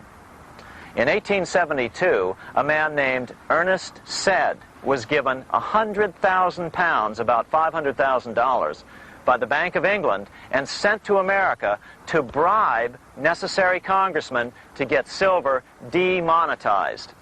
He was told that if that was not sufficient, to draw an additional 100,000 pounds or as much more as was necessary. The next year, Congress passed the Coinage Act of 1873, and the minting of silver dollars abruptly stopped. In fact, Representative Samuel Hooper, who introduced the bill in the House, acknowledged that Mr. Sed actually drafted the legislation. But it gets even worse than that. In 1874, Sed himself admitted who was behind the scheme. I went to America in the winter of 1872-73, authorized to secure, if I could, the passage of a bill demonetizing silver. It was in the interest of those I represented, the governors of the Bank of England, to have it done. By 1873, gold coins were the only form of coin money. But the contest over control of America's money was not yet over. Only 3 years later, in 1876, with 1/3 of America's workforce unemployed, the population was growing restless.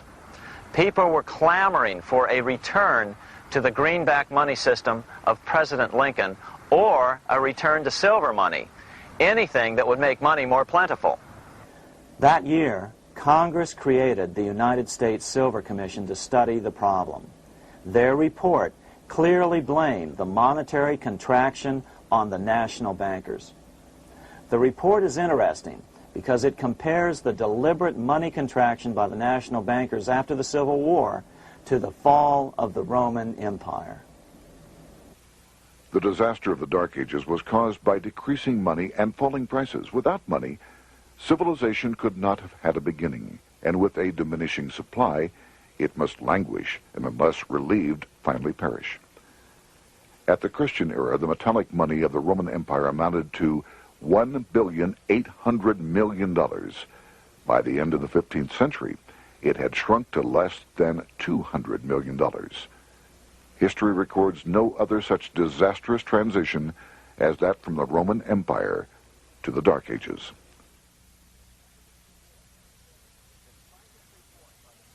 Despite this report by the Silver Commission, Congress took no action. The next year, 1877, riots broke out from Pittsburgh to Chicago. The torches of starving vandals lit up the sky. The bankers huddled to decide what to do. They decided to hang on. Now that they were back in control to a certain extent, they were not about to give it up. At the meeting of the American Bankers Association that year, they urged their membership to do everything in their power to put down the notion of a return to greenbacks. The ABA Secretary, James Buell, authored a letter to the members which blatantly called on the banks to subvert not only Congress, but the press.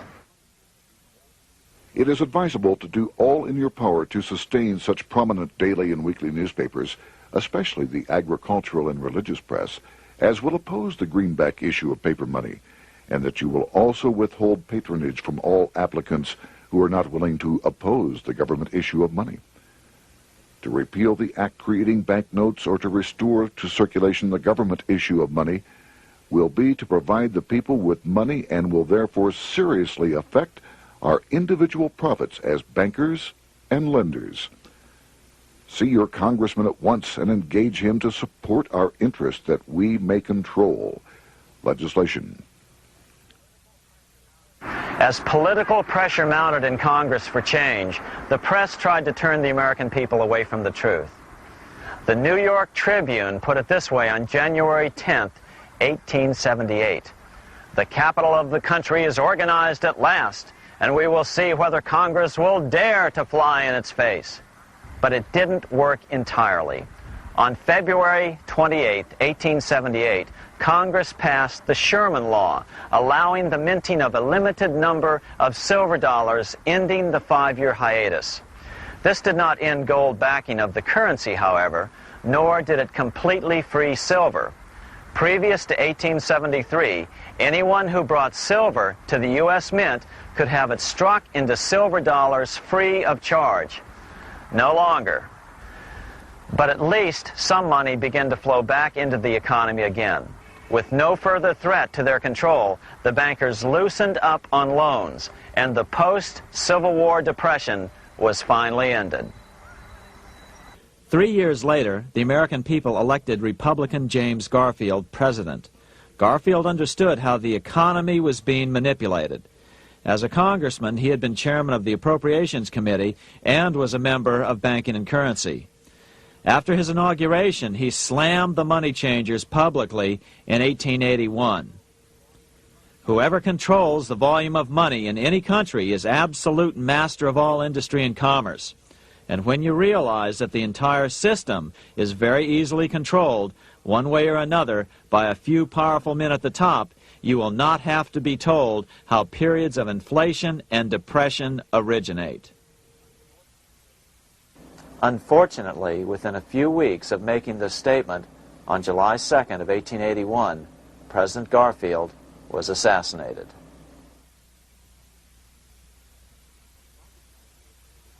The money changers were gathering strength fast.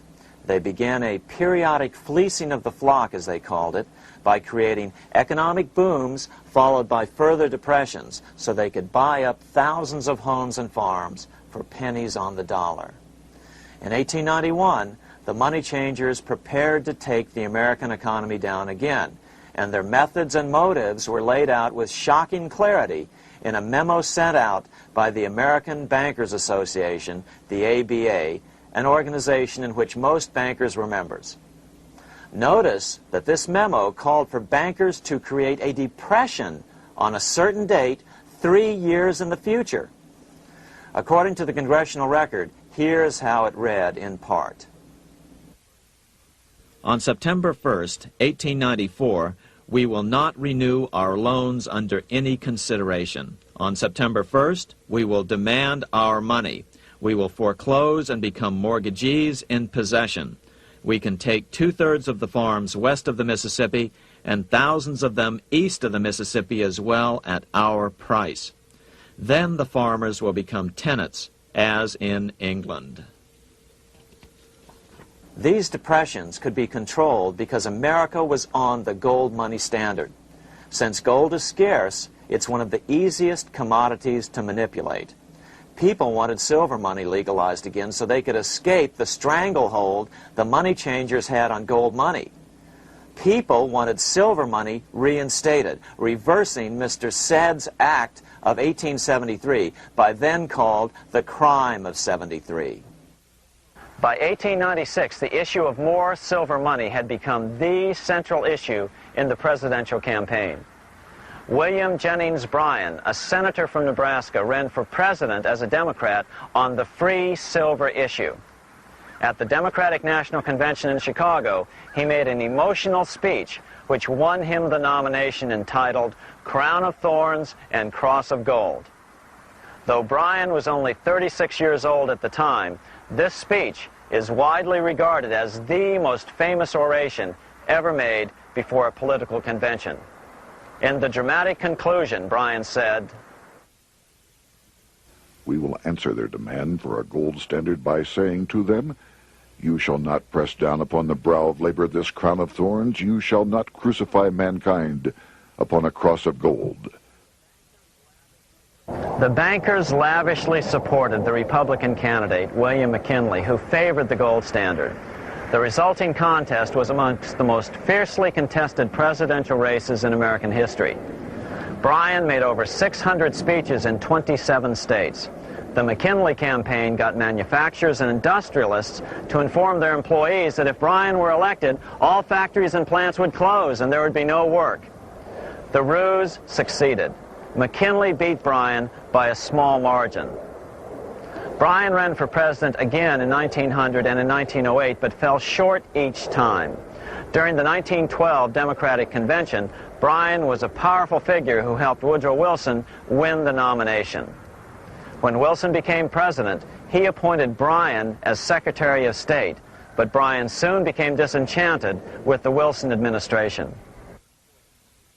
Bryan served only 2 years in the Wilson administration before resigning in 1915 over the highly suspicious sinking of the Lusitania, the event which was used to drive America into World War I. Although William Jennings Bryan never gained the presidency, his efforts delayed the money changers for 17 years from attaining their next goal, a new, privately owned central bank for America.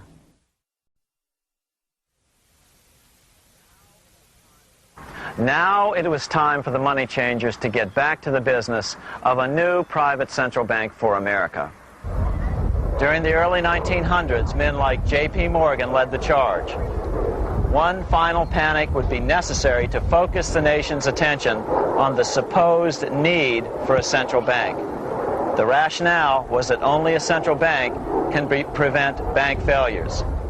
Morgan was clearly the most powerful banker in America and a suspected agent for the Rothschilds. Morgan had helped finance John D. Rockefeller's Standard Oil empire. He had also helped finance the monopolies of Edward Harriman in railroads, of Andrew Carnegie in steel, and of others in numerous industries. But on top of that, J.P. Morgan's father, Junius Morgan, had been America's financial agent to the British. After his father's death, J.P. Morgan took on a British partner, Edward Grenfell, a longtime director of the Bank of England.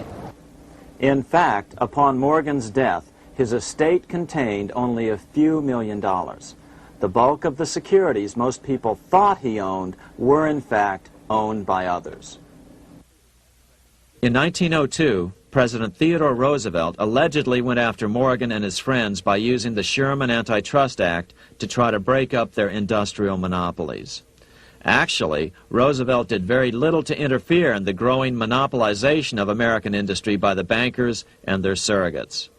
For example, Roosevelt supposedly broke up the Standard Oil monopoly, but it wasn't really broken at all. It was merely divided into 7 corporations, all still controlled by the Rockefellers. The public was aware of this thanks to political cartoonists like Thomas Nast, who referred to the bankers as the money trust.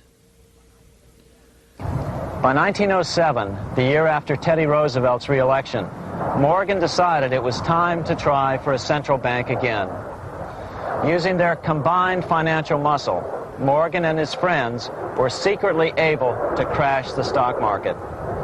Thousands of small banks were vastly overextended. Some had reserves of less than 1% thanks to the fractional reserve principle. Within days, bank runs were commonplace across the nation. Now Morgan stepped into the public arena and offered to prop up the faltering American economy by supporting failing banks with money he manufactured out of nothing. It was an outrageous proposal, far worse than even fractional reserve banking, but Congress let him do it. Morgan manufactured $200 million worth of this completely reserveless private money and bought things with it, paid for services with it, and sent some of it to his branch banks to lend out at interest. His plan worked. Soon, the public regained confidence in money in general and quit hoarding their currency. But as a result, banking power was further consolidated into the hands of a few large banks. By 1908, the panic was over, and Morgan was hailed as a hero by the president of Princeton University, a man by the name of Woodrow Wilson. All this trouble could be averted if we appointed a committee of 6 or 7 public-spirited men like J.P. Morgan to handle the affairs of our country. Economics textbooks would later explain that the creation of the Federal Reserve System was the direct result of the panic of 1907. Quote, "With its alarming epidemic of bank failures, the country was fed up once and for all with the anarchy of unstable private banking," close quote. But Minnesota Congressman Charles A. Lindbergh Sr., the father of the famous aviator Lucky Lindy, later explained that the panic of 1907 was really just a scam. Those not favorable to the money trust could be squeezed out of business and the people frightened into demanding changes in the banking and currency laws which the money trust would frame. So, since the passage of the National Bank Act of 1863, the money changers had been able to create a series of booms and busts. The purpose was not only to fleece the American public of their property, but to later claim that the banking system was basically so unstable that it had to be consolidated into a central bank once again.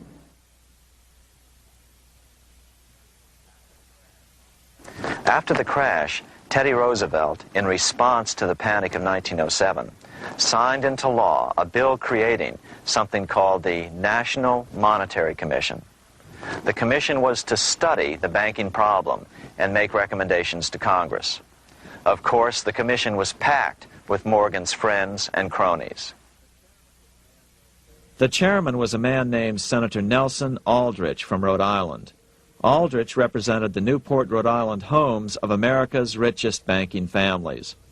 His daughter married John D. Rockefeller, Jr., and together they had 5 sons: John, Nelson, who would become vice president in 1974, Lawrence, Winthrop, and David, the head of the Council on Foreign Relations and former chairman of Chase Manhattan Bank. As soon as the National Monetary Commission was set up, Senator Aldrich immediately embarked on a 2-year tour of Europe, where he consulted at length with the private central bankers in England, France, and Germany. The total cost of his trip alone to the taxpayers was $300,000, an astronomical sum in those days. Shortly after his return, on the evening of November 22nd, 1910, some of the wealthiest and most powerful men in America boarded Senator Aldrich's private rail car and in the strictest secrecy journeyed to this place, Jekyll Island, off the coast of Georgia. With the group came Paul Warburg.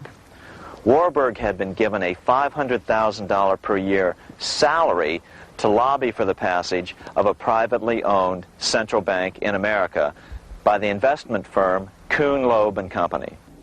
Warburg's partner in this firm was a man named Jacob Schiff, the grandson of the man who shared the Greenshield house with the Rothschild family in Frankfurt. Schiff, as we'll find out later, was in the process of spending $20 million to finance the overthrow of the Tsar in Russia. These three European banking families, the Rothschilds, the Warburgs, and the Schiffs, were interconnected by marriage down through the years, just as their American banking counterparts, the Morgans, Rockefellers, and Aldriches were.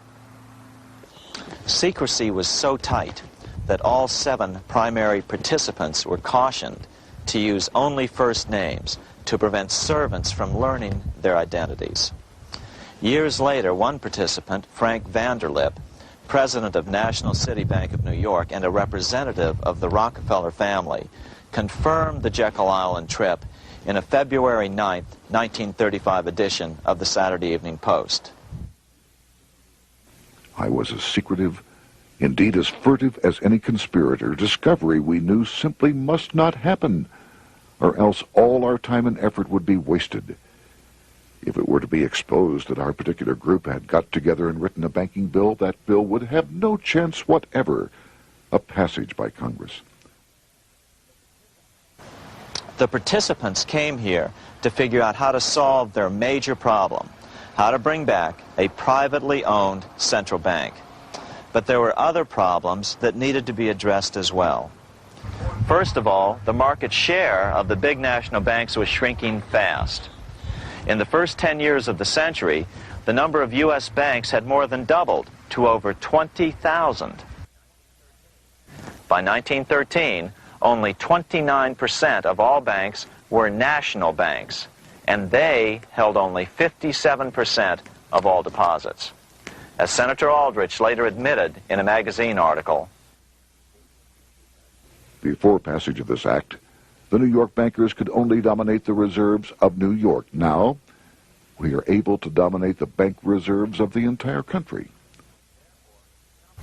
Therefore, something had to be done to bring these new banks under their control. As John D. Rockefeller put it, quote, "Competition is sin," close quote. Secondly, the nation's economy was so strong that corporations were starting to finance their expansions out of profits instead of taking out huge loans from large banks.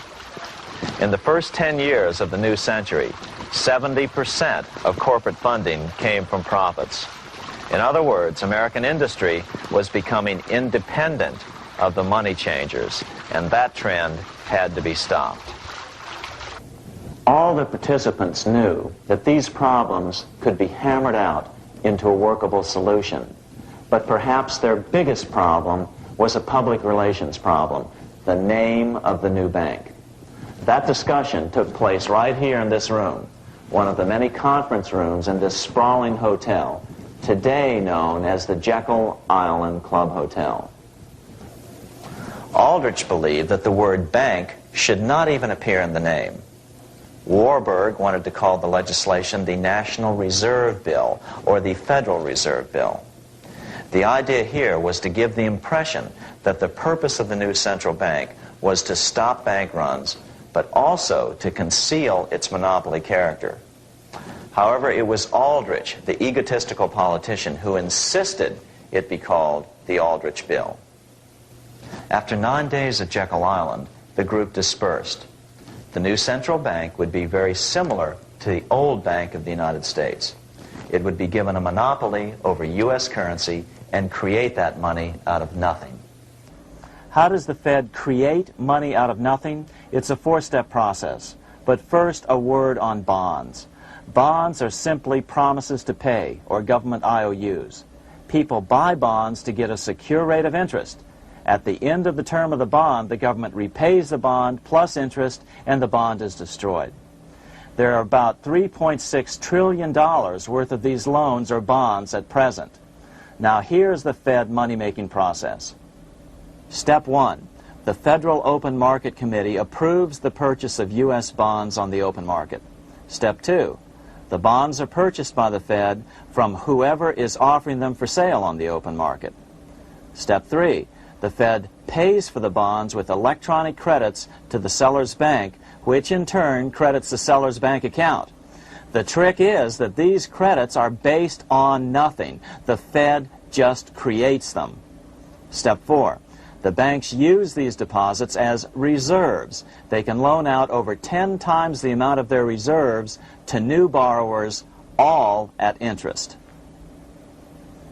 In this way, a Fed purchase of, say, $1 million worth of bonds gets turned into over $10 million in bank accounts. The Fed, in effect, creates 10% of this totally new money, and the banks create the other 90%. To reduce the amount of money in the economy, the process is just reversed. The Fed sells bonds to the public, and the money flows out of the purchaser's local bank. Loans must be reduced by 10 times the amount of the sale. So, a Fed sale of $1 million in bonds results in $10 million less money in the economy. So how does this benefit the bankers whose representatives huddled at Jekyll Island? First, it totally misdirected banking reform efforts from proper solutions. Second, it prevented a proper debt-free system of government finance, like Lincoln's greenbacks, from making a comeback. The bond-based system of government finance forced on Lincoln after he created greenbacks was now cast in stone. Third, it delegated to the bankers the right to create 90% of our money supply based on only fractional reserves, which they then loan out at interest. Fourth, it centralized overall control of our nation's money supply in the hands of a few men. Fifth, it established a central bank with a high degree of independence from effective political control. Soon after its creation, the Fed's great contraction in the early 1930s would cause the Great Depression. This independence has been enhanced since then through additional laws. In order to fool the public into thinking the government retained control, the plan called for the Fed to be run by a board of governors appointed by the President and approved by the Senate. But all the bankers had to do was to be sure their men got appointed to the board of governors. That wasn't hard. Bankers have money, and money buys influence over politicians. Once the participants left Jekyll Island, the public relations blitz was on.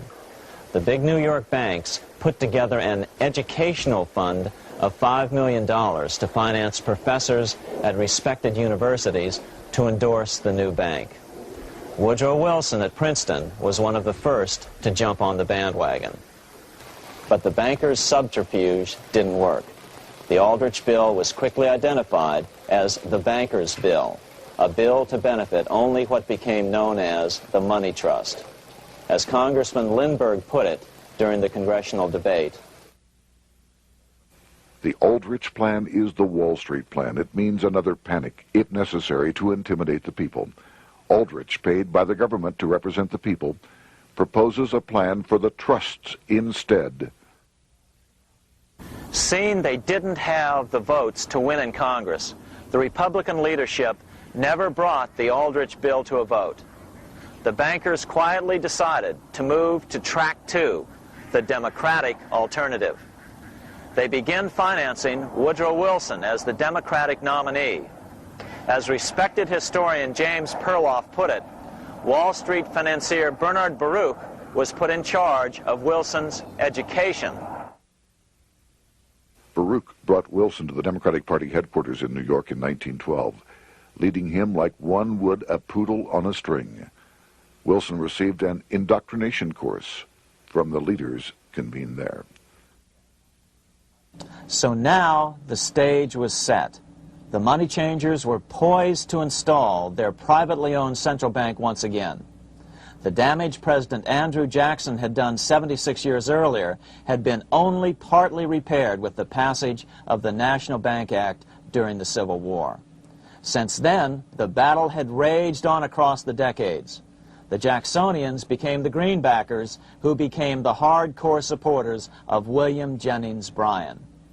With Bryan leading the charge, these opponents of the money changers, ignorant of Baruch's tutelage, now threw themselves behind Democrat Woodrow Wilson. They and Bryan would soon be betrayed.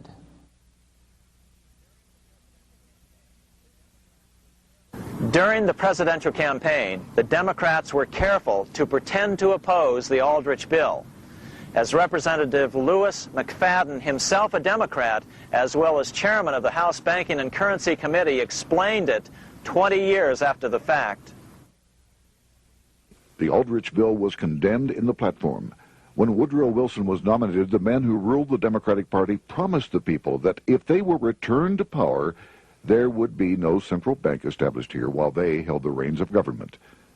13 months later, that promise was broken, and the Wilson administration, under the tutelage of those sinister Wall Street figures who stood behind Colonel House, established here in our free country the worm-eaten, monarchical institution of the King's Bank, to control us from the top downward and to shackle us from the cradle to the grave. Once Wilson was elected, Morgan, Warburg, Baruch, and company advanced a new plan, which Warburg named the Federal Reserve System.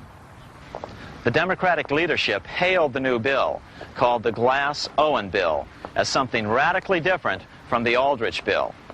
But in fact, the bill was virtually identical in every important detail. In fact, so vehement were the Democratic denials of similarity that Paul Warburg, the father of both bills, had to step in to reassure his paid friends in Congress that the two bills were virtually identical. Brushing aside the external differences affecting the shells, we find the kernels of the two systems very closely resembling and related to one another.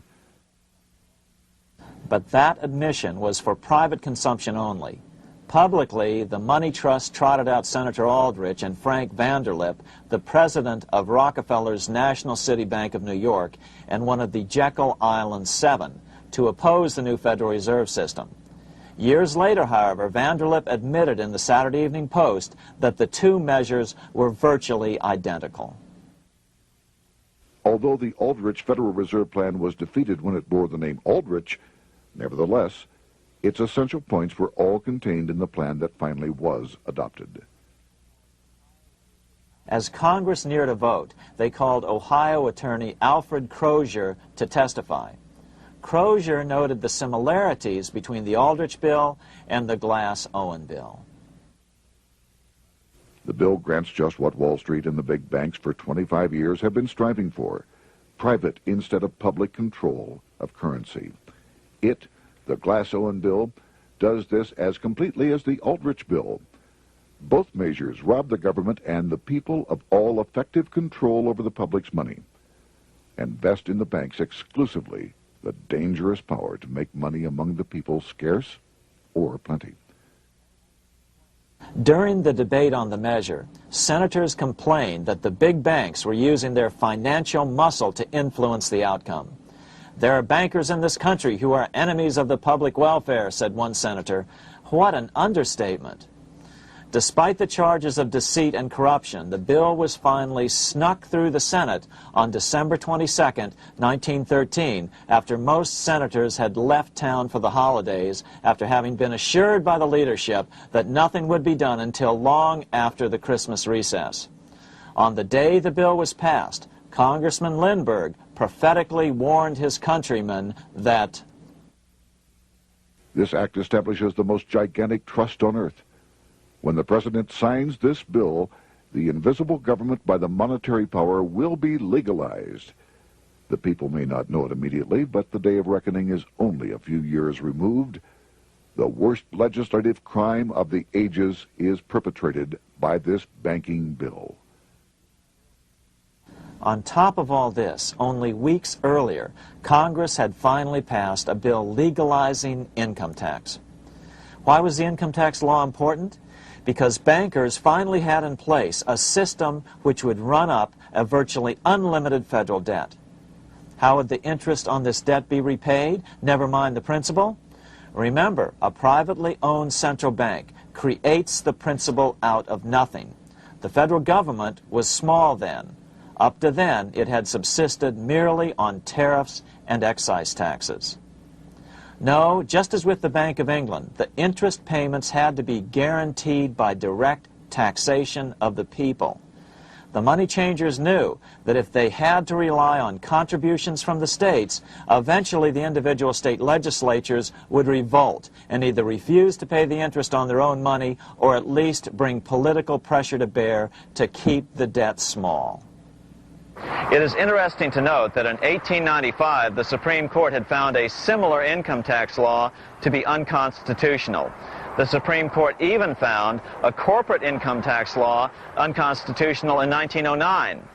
As a result, Senator Aldrich hustled a bill for a constitutional amendment allowing income tax through the Congress. The proposed 16th Amendment to the Constitution was then sent to the state legislatures for approval. But some critics claim that the 16th Amendment was never ratified by the necessary 3/4 of the states. In other words, the 16th Amendment may not be legal. But the money changers were in no mood to debate the fine points. By October of 1913, Senator Aldrich had hustled the income tax bill through Congress. Without the power to tax the people directly and bypass the states, the Federal Reserve Bill would be far less useful to those who wanted to drive America deeply into their debt. A year after the passage of the Federal Reserve Bill, Congressman Lindbergh explained how the Fed created what we have come to call the business cycle and how they use it to their advantage. To cause high prices, all the Federal Reserve Board will do will be to lower the rediscount rate, producing an expansion of credit and a rising stock market. Then, when businessmen are adjusted to these conditions, it can check prosperity in mid-career by arbitrarily raising the rate of interest. It can cause the pendulum of a rising and falling market to swing gently back and forth by slight changes in the discount rate, or cause violent fluctuations by a greater rate variation. And in either case, it will possess inside information as to financial conditions and advanced knowledge of the coming change, either up or down. This is the strangest, most dangerous advantage ever placed in the hands of a special privileged class by any government that ever existed. The system is private, conducted for the sole purpose of obtaining the greatest possible profits from the use of other people's money. They know in advance when to create panics to their advantage. They also know when to stop panic. Inflation and deflation work equally well for them when they control finance. Congressman Lindbergh was correct on all points. What he didn't realize was that most European nations had already fallen prey to the central bankers decades or centuries earlier. But he also mentions the interesting fact that only 1 year later, the Fed had cornered the market in gold. This is how he put it, quote, "Already, the Federal Reserve banks have cornered the gold and gold certificates," close quote. But Congressman Lindbergh was not the only critic of the Fed. Congressman Lewis McFadden, the chairman of the House Banking and Currency Committee from 1920 to 1931, remarked that the Federal Reserve Act brought about a superstate controlled by international bankers and international industrialists acting together to enslave the world for their own pleasure. Notice how McFadden saw the international character of the stockholders of the Federal Reserve. Another chairman of the House Banking and Currency Committee in the 1960s, Wright Patman from Texas, put it this way.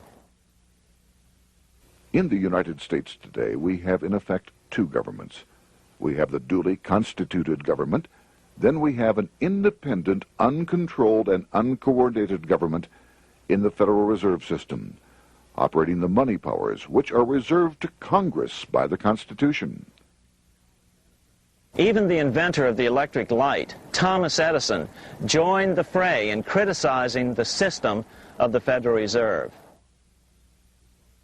If our nation can issue a dollar bond, it can issue a dollar bill. The element that makes the bond good makes the bill good also. The difference between the bond and the bill is the bond lets money brokers collect twice the amount of the bond and an additional 20%, whereas the currency pays nobody but those who contribute directly in some useful way. It is absurd to say that our country can issue $30 million in bonds and not $30 million in currency. Both are promises to pay, but one promise fattens the usurers, and the other helps the people. 3 years after the passage of the Federal Reserve Act, even President Wilson began to have second thoughts about what had been unleashed during his first term in office. We have come to be one of the worst ruled, one of the most completely controlled governments in the civilized world, no longer a government of free opinion, no longer a government by a vote of the majority, but a government by the opinion and duress of a small group of dominant men. Some of the biggest men in the United States in the field of commerce and manufacture are afraid of something.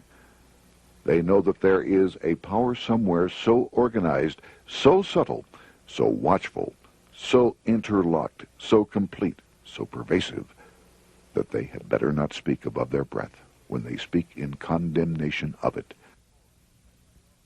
Before his death in 1924, President Wilson realized the full extent of the damage he had done to America when he confessed, "I have unwittingly ruined my government." So finally, the money changers, those who profit by manipulating the amount of money in circulation, had their privately owned central bank installed again in America. The major newspapers, which they also owned, hailed passage of the Federal Reserve Act of 1913, telling the public that now depressions could be scientifically prevented. The fact of the matter was that now depressions could be scientifically created.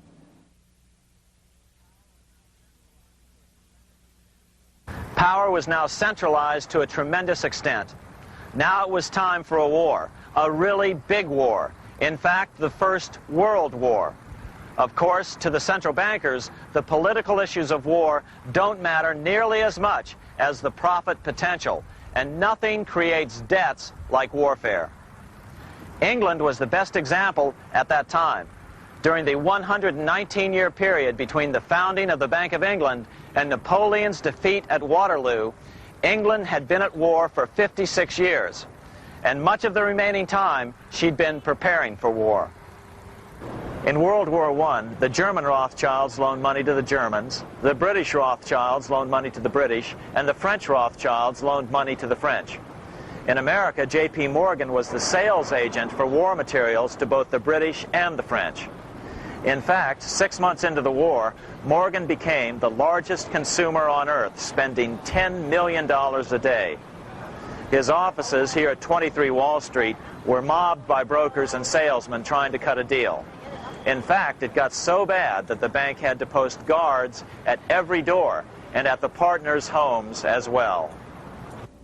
Many other New York bankers made out as well from the war. President Wilson appointed Bernard Baruch to head the War Industries Board.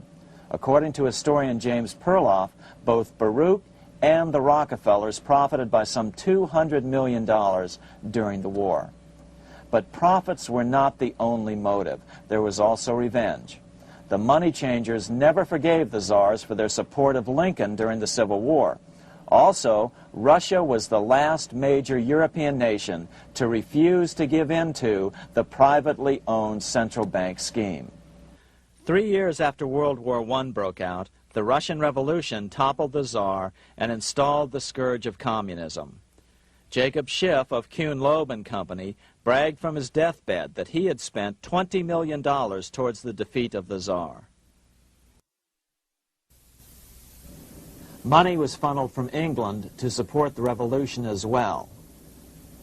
Why would some of the richest men in the world financially back communism, the system that was openly vowing to destroy the so-called capitalism that made them wealthy? Researcher Gary Allen explained it this way.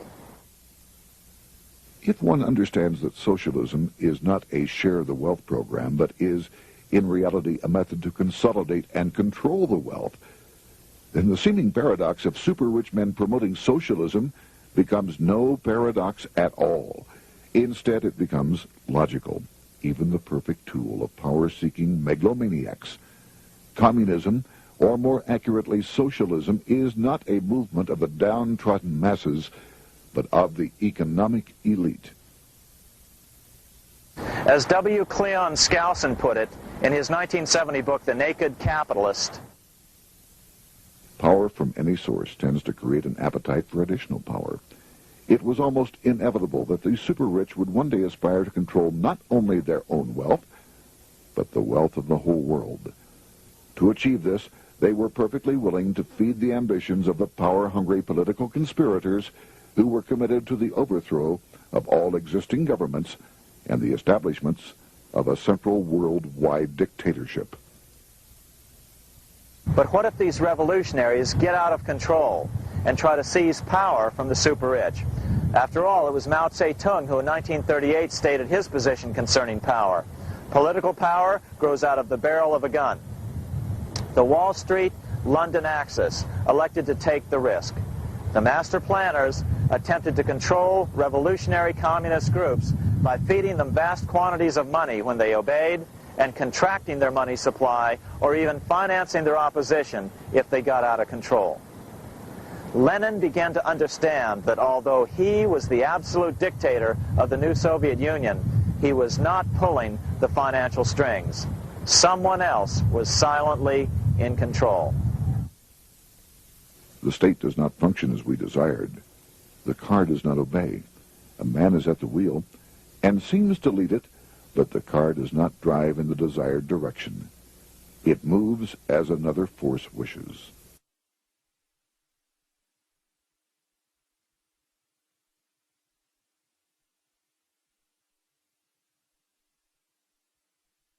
Who is behind it? Representative Louis T. McFadden, the chairman of the House Banking and Currency Committee throughout the 1920s and into the Great Depression years of the 1930s, explained it this way. The course of Russian history has indeed been greatly affected by the operations of international bankers. The Soviet government has been given United States Treasury funds by the Federal Reserve Board, acting through the Chase Bank. England has drawn money from us through the Federal Reserve banks and has relent it at high rates of interest to the Soviet government.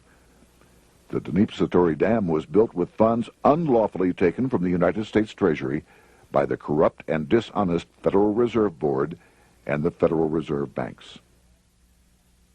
In other words, the Fed and the Bank of England, at the behest of the international bankers who controlled them, were creating a monster, one which would fuel 7 decades of unprecedented communist revolution, warfare, and most importantly, debt. In case you think there's some chance that the money changers got communism going and then lost control, in 1992 the Washington Times reported that Russian President Boris Yeltsin was upset that most of the incoming foreign aid was being siphoned off, quote, straight back into the coffers of Western banks in debt service, close quote. No one in his right mind would claim that a war as large as World War I had a single cause. Wars are complex things with many causative factors. But on the other hand, it would also be equally foolish to ignore as a prime cause of World War I those who would profit the most from the war. The role of the money changers is no wild conspiracy theory. They had a motive, a short-ranged, self-serving motive, as well as a long-range political motive of advancing totalitarian governments, with the money changers maintaining the financial clout to control whatever politician might emerge as the leader. Next, we'll see what the money changers' ultimate political goal is for the world.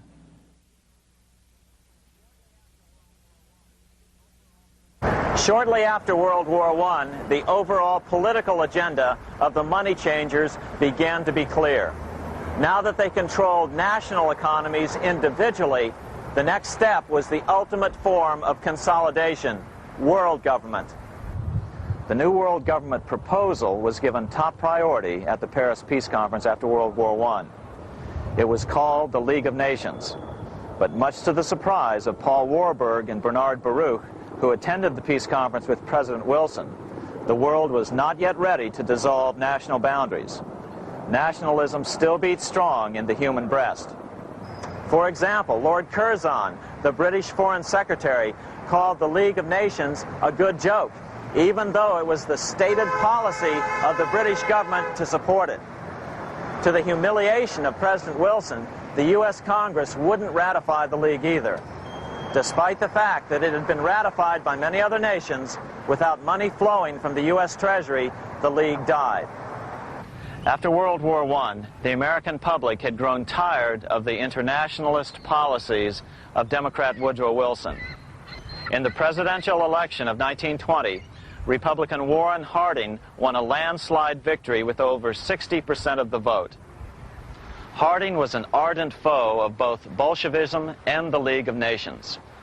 His election, which opened a 12-year run of Republican presidents in the White House, led to an unprecedented era of prosperity known as the Roaring Twenties. Despite the fact that the war had brought America a debt 10 times larger than its Civil War debt, still the American economy surged.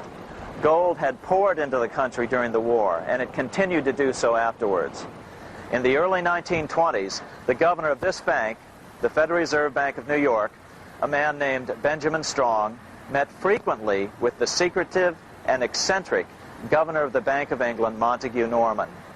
Norman was determined to replace the gold England had lost to the U.S. during World War I and return the Bank of England to its former position of dominance in world finance. On top of that, rich with gold, the American economy might get out of control again, just like it had done after the Civil War. During the next 8 years, under the presidencies of Harding and Coolidge, the huge federal debt built up during World War I was cut by 38%, down to $16 billion, the greatest percentage drop in U.S. history.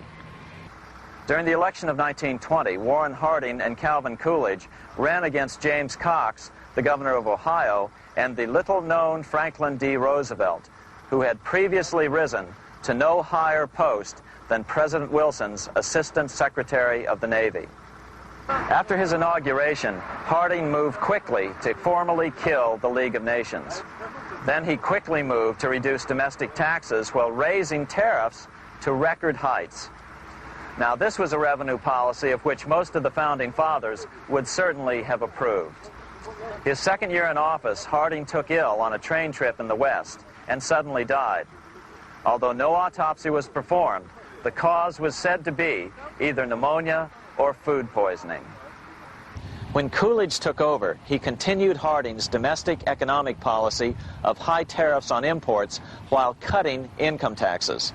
As a result, the economy grew at such a rate that net revenue still increased. Now that had to be stopped. So just as they'd done so frequently before, the money changers decided it was time to crash the American economy. The Federal Reserve began flooding the country with money. They increased the money supply by 62% during these years. Money was plentiful. This is why it was known as the Roaring Twenties. Before his death in 1919, former President Teddy Roosevelt warned the American people what was going on. As reported in the March 27, 1922 edition of the New York Times, Roosevelt said, "These international bankers and Rockefeller Standard Oil interests control the majority of newspapers and the columns of these papers to club into submission or drive out of public office officials who refuse to do the bidding of the powerful, corrupt cliques which compose the invisible government." Just one day before, in the New York Times, the mayor of New York, John Hylan, quoted Roosevelt and blasted those he saw as taking control of America, its political machinery, and its press. The warning of Theodore Roosevelt has much timeliness today, for the real menace of our republic is this invisible government which, like a giant octopus, sprawls its slimy length over city, state, and nation. It seizes in its long and powerful tentacles our executive officers, our legislative bodies, our schools, our courts, our newspapers, and every agency created for the public protection. To depart from mere generalizations, let me say that at the head of this octopus are the Rockefeller Standard Oil interest and a small group of powerful banking houses generally referred to as the international bankers. The little coterie of powerful international bankers virtually run the United States government for their own selfish purposes. They practically control both parties, write political platforms, make cat's paws of party leaders, use the leading men of private organizations, and resort to every device to place in nomination for high public office only such candidates as will be amenable to the dictates of corrupt big business. These international bankers and Rockefeller Standard Oil interests control the majority of newspapers and magazines in this country. Why didn't people listen to such strong warnings and demand that Congress reverse its 1913 passage of the Federal Reserve Act? Because remember, it was the 1920s. A steady increase in bank loans contributed to a rising market. In other words, just as it is today, in times of prosperity, no one wants to worry about economic issues. But there was a dark side to all this prosperity. Businesses expanded and became strung out on credit. Speculation in the booming stock market became rampant. Although everything looked rosy, it was a castle made of sand. When all was in readiness, in April of 1929, Paul Warburg, the father of the Federal Reserve, sent out a secret advisory warning his friends that a collapse and nationwide depression was certain. In August of 1929, the Fed began to tighten money. It is not a coincidence that the biographies of all the Wall Street giants of that era, John D. Rockefeller, J.P. Morgan, Bernard Baruch, etc., all marvel that they got out of the stock market just before the crash and put all their assets in cash or gold. On October 24th, 1929, the big New York bankers called in their 24-hour broker call loans. This meant that both stockbrokers and customers had to dump their stocks on the market to cover their loans, no matter what price they had to sell them for. As a result, the market tumbled, and that day was known as Black Thursday. According to John Kenneth Galbraith, writing in The Great Crash, 1929, at the height of the selling frenzy, Bernard Baruch brought Winston Churchill into the visitors' gallery of the New York Stock Exchange here to witness the panic and impress him with his power over the wild events down on the floor. Congressman Louis McFadden, chairman of the House Committee on Banking and Currency from 1920 to 1931, knew who to blame.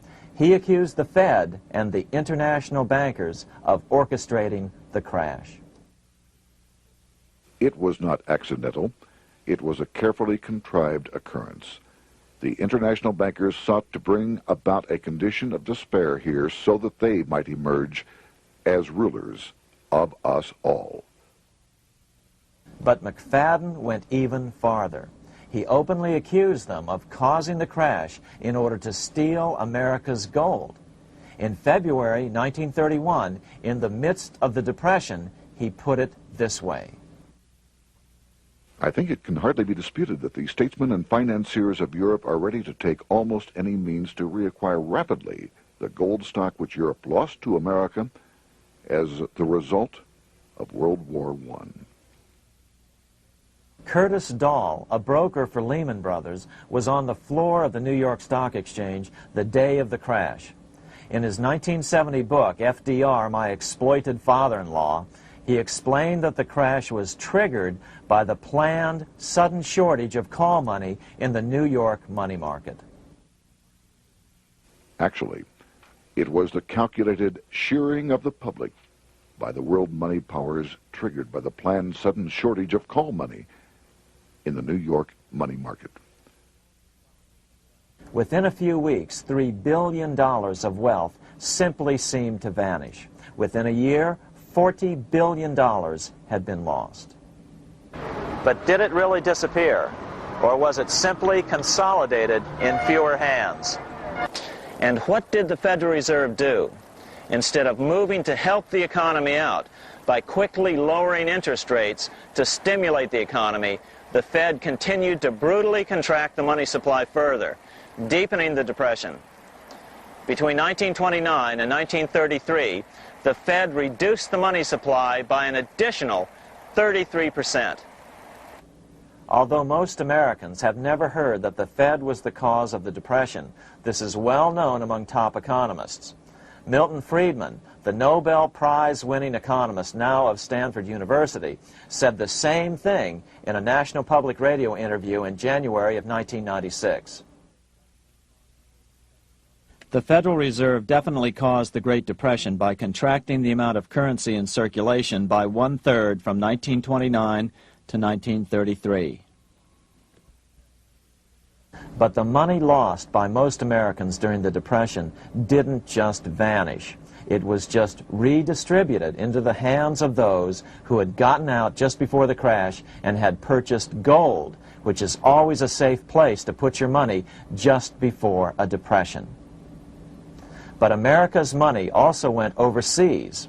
Incredibly, as President Hoover was heroically trying to rescue banks and prop up businesses, with millions of Americans starving as the Great Depression deepened, millions of dollars were being spent rebuilding Germany from damage sustained during World War I.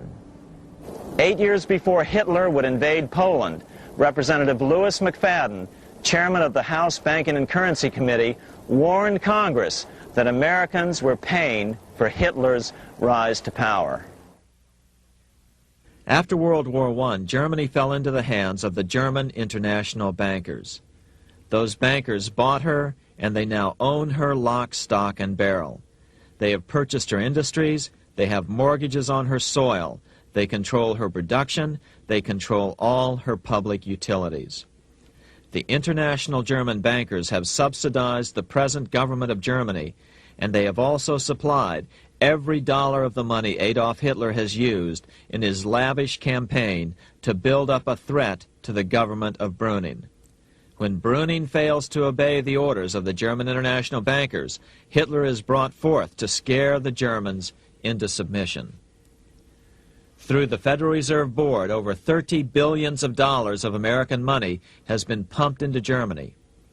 You have all heard of the spending that's taken place in Germany. Modernistic dwellings, her great planetariums, her gymnasiums, her swimming pools, her fine public highways, her perfect factories. All this was done on our money. All this was given to Germany through the Federal Reserve Board. The Federal Reserve Board has pumped so many billions of dollars into Germany that they dare not name the total. Franklin D. Roosevelt was swept into office during the 1932 presidential election. Once Roosevelt was in office, however, sweeping emergency banking measures were immediately announced, which did nothing but increase the Fed's power over the money supply. Then, and only then, did the Fed finally begin to loosen the purse strings and feed new money out to the starving American people. At first, Roosevelt railed against the money changers as being the cause of the Depression. Believe it or not, this is what he said on March 4th, 1933, in his inaugural address.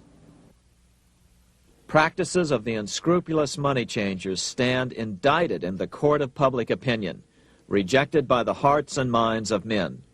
The money changers have fled from their high seats in the temple of our civilization. But 2 days later, Roosevelt declared a bank holiday and closed all banks.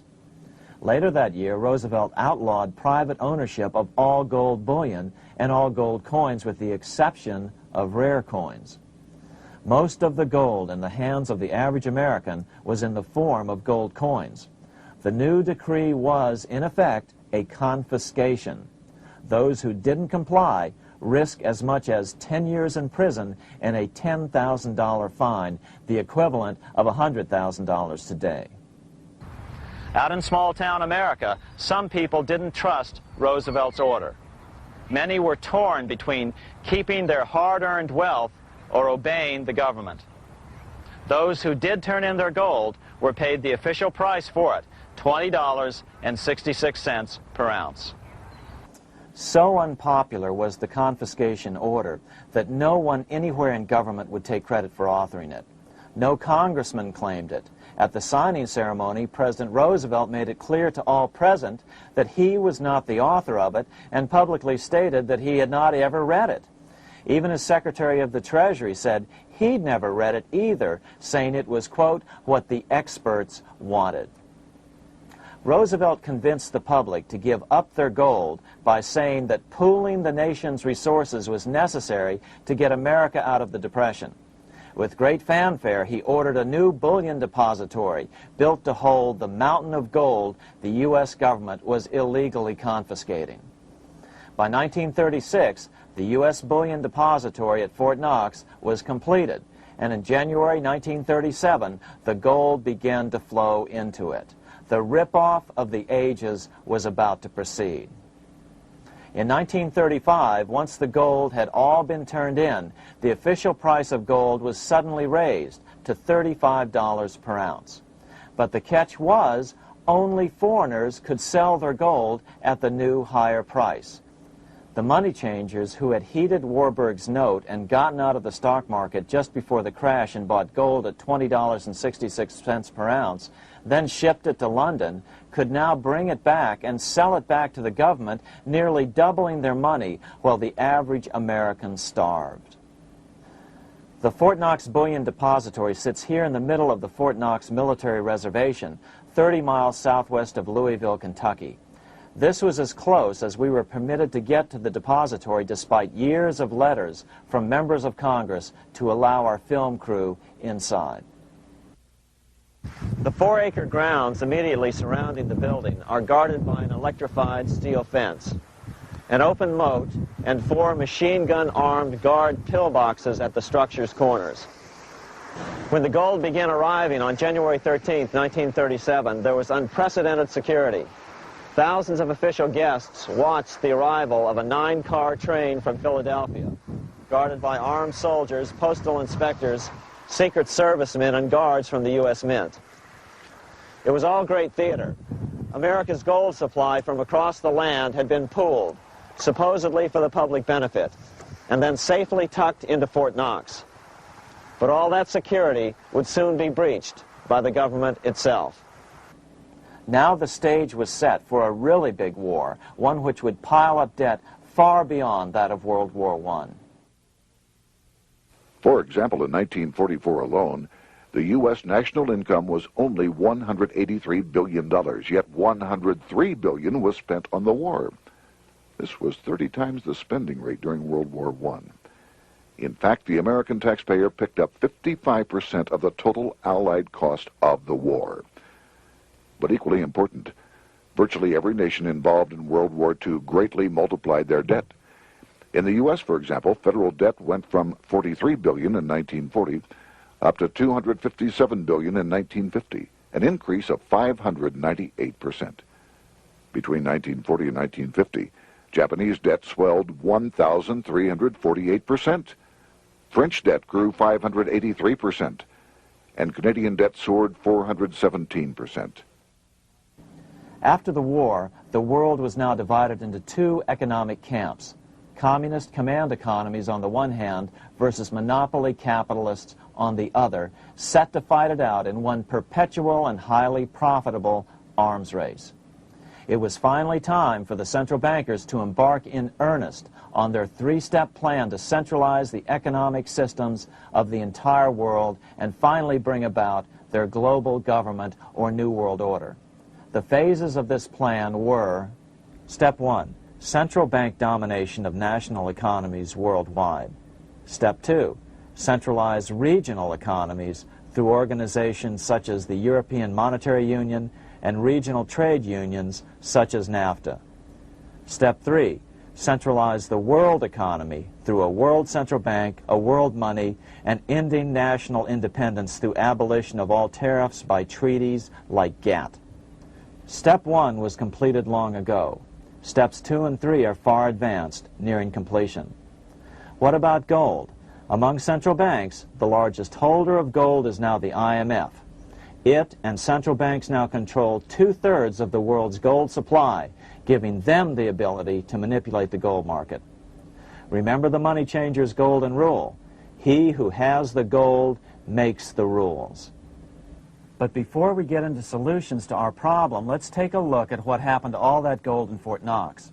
Because if we don't understand that the gold has been stolen, we'll allow ourselves to be stampeded into the wrong solution, a gold-backed currency. Most Americans still believe that the gold is still here at Fort Knox. At the end of World War II, Fort Knox contained over 700 million ounces of gold, an incredible 70% of all the gold in the world. How much remains? No one knows. Despite the fact that federal law requires an annual physical audit of Fort Knox gold, the Treasury has consistently refused to conduct one. The truth is that a reliable audit of whatever remains here has not been conducted since President Eisenhower ordered one in 1953. Where did America's gold in Fort Knox go? Over the years, it was sold off to European money changers at the $35 per ounce price.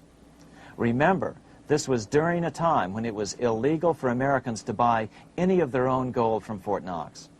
In fact, there was a very infamous case where the Firestone family set up a string of dummy corporations to purchase Fort Knox gold and keep it in Switzerland, never hitting U.S. shores. They were eventually caught, however, and successfully prosecuted. Finally, by 1971, all the pure gold had been secretly removed from Fort Knox, drained back to London. Once the gold was gone from Fort Knox, President Nixon closed the gold window by repealing Roosevelt's Gold Reserve Act of 1934, finally making it legal once again for Americans to buy gold. Naturally, gold prices immediately began to soar. 9 years later, gold sold for $880 per ounce, 25 times what the gold in Fort Knox was sold for. One would think that eventually someone in the government would get wind of what was happening and blow the whistle. The largest fortune in the history of the world stolen. Shades of the old James Bond film, Goldfinger. Well, as a matter of fact, Ian Fleming, the author of the James Bond series, was head of the British counterintelligence service, MI5. Some believe in the intelligence community that he wrote much of his fiction as a warning, as many authors of fiction do. If the removal of all the good delivery gold from Fort Knox can be viewed as a deliberate raid on the U.S. Treasury, then such an operation might well have been years in the making, namely 40 years. Certainly enough time for Fleming to get wind of it and try to prevent it. So just how did the story of the Fort Knox gold robbery get out? It all started with an article in a New York periodical in 1974. The article charged that the Rockefeller family was manipulating the Federal Reserve to sell off Fort Knox gold at bargain basement prices to anonymous European speculators. 3 days later, the anonymous source of the story, Louise Auchincloss Boyer, mysteriously fell to her death from the window of her 10th floor apartment in New York. How would Mrs. Boyer have known of the Rockefeller connection to the Fort Knox gold heist? She was the longtime secretary of Nelson Rockefeller. For the next 14 years, this man, Ed Durrell, a wealthy Ohio industrialist, devoted himself to a quest for the truth concerning the Fort Knox gold. He wrote thousands of letters to over 1,000 government and banking officials, trying to find out how much gold was really left and where the rest of it had gone. Edith Roosevelt, the granddaughter of President Teddy Roosevelt, questioned the actions of the government in a March 1975 edition of the New Hampshire Sunday News. Allegations of missing gold from our Fort Knox vaults are being widely discussed in European financial circles. But what is puzzling is that the administration is not hastening to demonstrate conclusively that there is no cause for concern over our gold treasure, if indeed it is in a position to do so. Unfortunately, Ed Durrell never did accomplish his primary goal, a full audit of the gold reserves in Fort Knox. It's incredible that the world's greatest treasure has had little accounting or auditing. This gold belonged to the American people, not the Federal Reserve and their foreign owners. One thing is certain, the government could blow all of this speculation away in a few days with a well-publicized audit under the searing lights of media cameras. It has chosen not to do so. One must conclude that they are afraid of the truth such an audit would reveal. What is the government so afraid of? Here's the answer. When President Ronald Reagan took office in 1981, his conservative friends urged him to study the feasibility of returning to a gold standard as the only way to curb government spending. It sounded like a reasonable alternative, so President Reagan appointed a group of men called the Gold Commission to study the situation and report back to Congress. What Reagan's Gold Commission reported back to Congress in 1982 was the following shocking revelation concerning gold. The U.S. Treasury owned no gold at all. All the gold that was left in Fort Knox was now owned by the Federal Reserve, a group of private bankers, as collateral against the national debt. The truth of the matter is that never before has so much money been stolen from the hands of the general public and put into the hands of a small group of private investors, the money changers.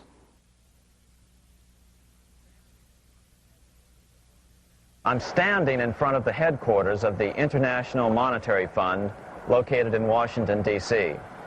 Across the street, right over there, is the headquarters of the World Bank. What are these organizations and who controls them? And most importantly, are they about to create a huge worldwide depression? Let us step back in time for a moment to the aftermath of World War I. People were tired of war, so under the guise of peacemaking, the international bankers devised a plan to consolidate power even further. Claiming only an international government would stem the tide of world wars, the money changers pushed forward a proposal for world government which stood on three legs. A world central bank to be called the Bank of International Settlements, a world judiciary to be called the World Court located in The Hague, the Netherlands, and a world executive and legislature to be called the League of Nations. As President Clinton's mentor, Georgetown historian Carroll Quigley wrote in his 1966 book, Tragedy and Hope, the powers of financial capitalism had a far-reaching plan, nothing less than to create a world system of financial control in private hands, able to dominate the political system of each country and the economy of the world as a whole. This system was to be controlled in a feudalistic fashion by the central banks of the world, acting in concert by secret agreements arrived at in frequent meetings and conferences. The apex of the system was to be the Bank for International Settlements in Bâle, Switzerland, a private bank owned and controlled by the world central banks, which were themselves private corporations. Each central bank sought to dominate its government by its ability to control treasury loans, to manipulate foreign exchanges, to influence the level of economic activity in the country, and to influence cooperative politicians by subsequent economic rewards in the business world. Despite intense pressure from the international bankers and the press, a handful of U.S. senators, led by Senator Henry Cabot Lodge, kept the U.S. out of these schemes. Without U.S. participation, the League was doomed. Incredibly, even though the U.S. rejected the World Central Bank, the BIS, the New York Federal Reserve ignored its government and arrogantly sent representatives to Switzerland to participate in the central bankers' meeting right up until 1994, when the U.S. was finally officially dragged into it. Their world government schemes thwarted, the bankers resorted to the old formula: another war to wear down the resistance to world government while reaping handsome profits. To this end, Wall Street helped resurrect Germany through the Thyssen banks, which were affiliated with the Harriman interest in New York, just as the Chase Bank had assisted in the financing of the Bolshevik Revolution in Russia during World War I. Chase Bank was controlled by the Rockefeller family. Subsequently, it was merged with Warburg's Manhattan Bank to form the Chase Manhattan Bank. Now this has merged with Chemical Bank of New York, making it the largest Wall Street bank. Their strategy worked. Even before World War II was over, world government was back on track. In 1944, at Bretton Woods, New Hampshire, the International Monetary Fund and the World Bank were approved with full U.S. participation. The Second League of Nations, renamed the United Nations, was approved in 1945. Soon, a new international court system was functioning as well.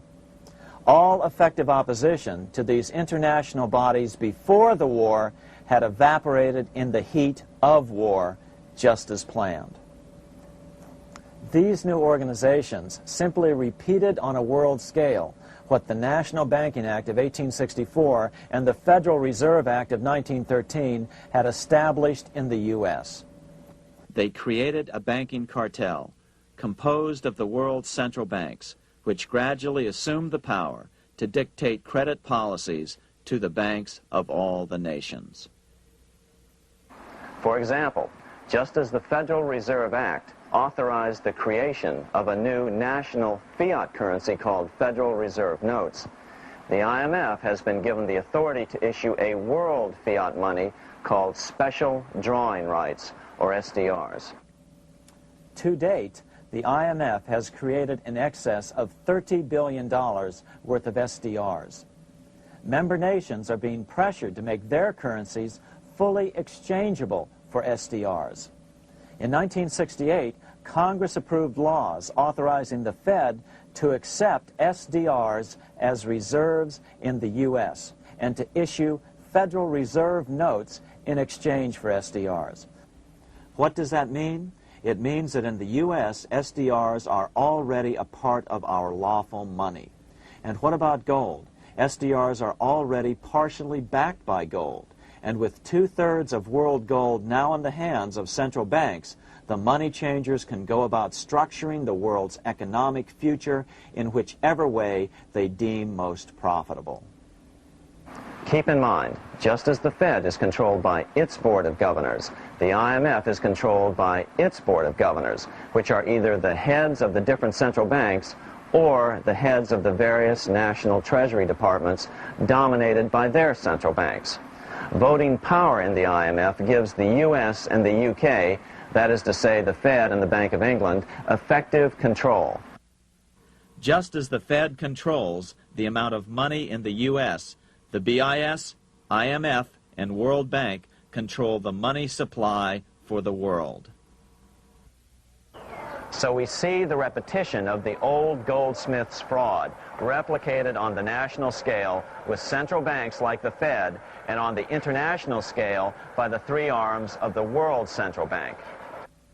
Is this organization of the BIS, the IMF, and the World Bank, which we refer to collectively as the World Central Bank, presently expanding and contracting world credit? Yes. Regulations put into effect in 1988 by the BIS required the world's bankers to raise their capital and reserves to 8% of liabilities by 1992. Increased capital requirements put an upper limit to the fractional reserve lending, similar to the way cash reserve requirements do. What has this seemingly insignificant regulation made in a Swiss city 8 years ago meant to the world? It means our banks cannot loan more and more money to buy more and more time before the next depression, as a maximum loan ratio is now set. It means those nations with the lowest bank reserves in their systems have already felt the terrible effects of this credit contraction as their banks scrambled to raise money to increase their reserves to 8%. To raise the money, they had to sell stocks, which depressed their stock markets and began the depression first in their countries. Japan, which in 1988 had among the lowest capital and reserve requirements and thus was the most affected by the regulation, has experienced a financial crash which began almost immediately in 1989, which has wiped out a staggering 50% of the value of its stock market since 1990 and 60% of the value of its commercial real estate. The Bank of Japan has lowered its interest rates to 0.5%, practically giving away money to resurrect the economy, but still the depression worsens. Due to the $20 billion U.S. bailout of Mexico, the financial collapse in that nation is already known here. Yet despite the bailout, the economy continues to be a disaster. One huge debt after another is rolled over as new loans are being made simply to enable Mexico to pay the interest on the old loans. In the south of Mexico, the poor have been in open revolt as every spare peso is being siphoned out of the country to make interest payments. It is important to note that a radical transfer of power is taking place as nations become subservient to a supranational world central bank controlled by a handful of the world's richest bankers. As the IMF creates more and more SDRs by the stroke of a pen on IMF ledgers, more and more nations borrow them to pay interest on their mounting debts and gradually fall under the control of the faceless bureaucrats of the World Central Bank. As the worldwide depression worsens and spreads, this will give the World Central Bank the power of economic life and death over these nations. It will decide which nations will be permitted to receive further loans and which nations will starve. Despite all the rhetoric about development and the alleviation of poverty, the result is a steady transfer of wealth from the debtor nations to the money changers' central banks which control the IMF and the World Bank. For example, in 1992, the Third World debtor nations, which borrowed from the World Bank, paid $198 million more to the central banks of the developed nations for World Bank-funded purposes than they received from the World Bank. All this increases their permanent debt in exchange for temporary relief of poverty caused by prior borrowings. Already, these repayments exceed the amount of the new loans. By 1992, Africa's external debt had reached $290 billion, 2.5 times greater than in 1980, resulting in skyrocketing infant mortality rates and unemployment, deterioration of schools, housing, and the general health of the people. The entire world faces the immeasurable suffering already destroying the Third World and now Japan, all for the benefit of the money changers. As one prominent Brazilian politician put it, "The Third World War has already started. It is a silent war, not for that reason any less sinister. The war is tearing down Brazil, Latin America, and practically all the Third World. Instead of soldiers dying, there are children. It is a war over the Third World debt, one which has as its main weapon interest, a weapon more deadly than the atom bomb, more shattering than a laser beam."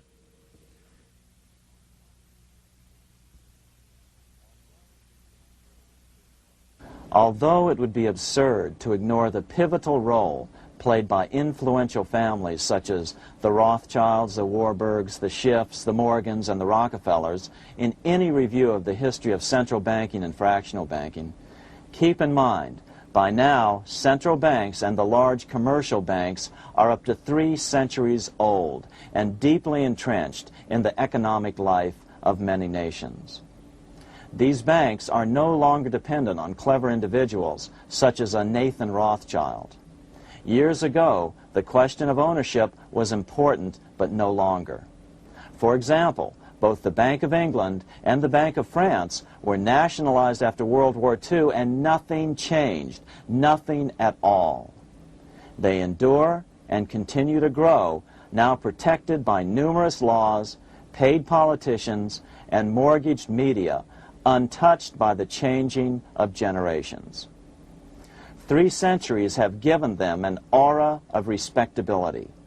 The old school tie is now worn by the 6th generation son, who's been raised in a system that he may never question as he is named to serve on the governing boards of countless philanthropic organizations. To focus attention today on individuals or families, or to attempt to sort out the current holders of power, serves little useful purpose and would be a distraction from the cure. The problem is far bigger than that.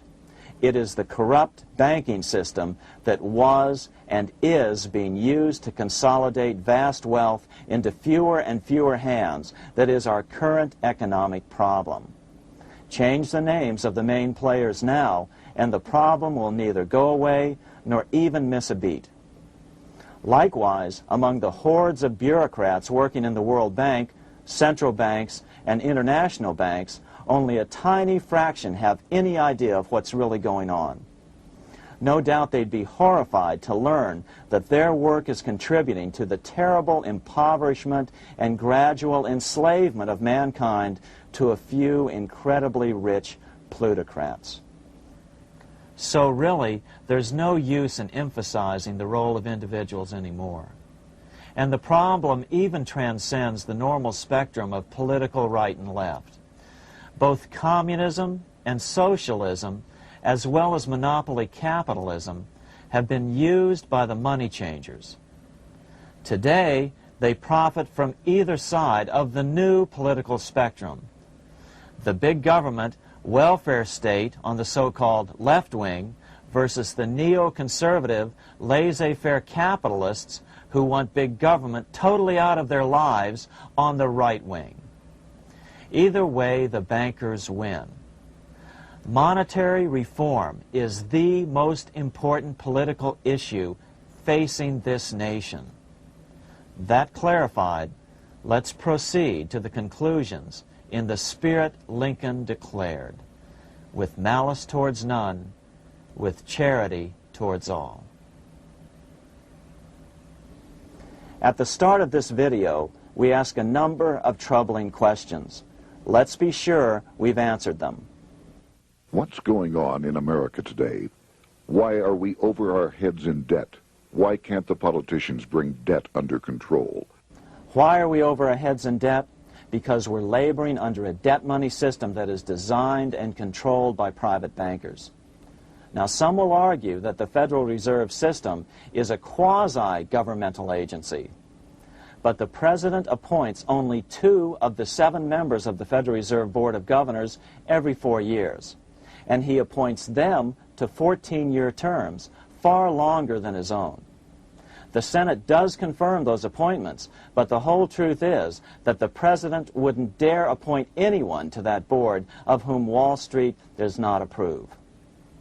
Of course, this does not preclude the possibility that some honorable men may be appointed to the Board of Governors.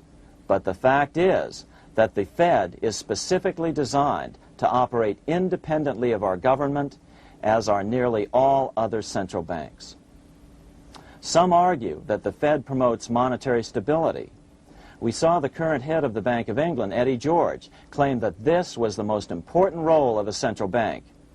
In fact, the Fed's record of stabilizing the economy shows it to be a miserable failure in this regard. Within the first 25 years of its existence, the Fed caused 3 major economic downturns, including the Great Depression, and for the last 30 years has shepherded the American economy into a period of unprecedented inflation.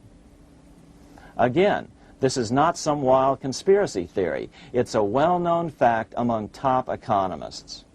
As Nobel Prize-winning economist Milton Friedman put it, the stock of money, prices, and output was decidedly more unstable after the establishment of the Federal Reserve System than before.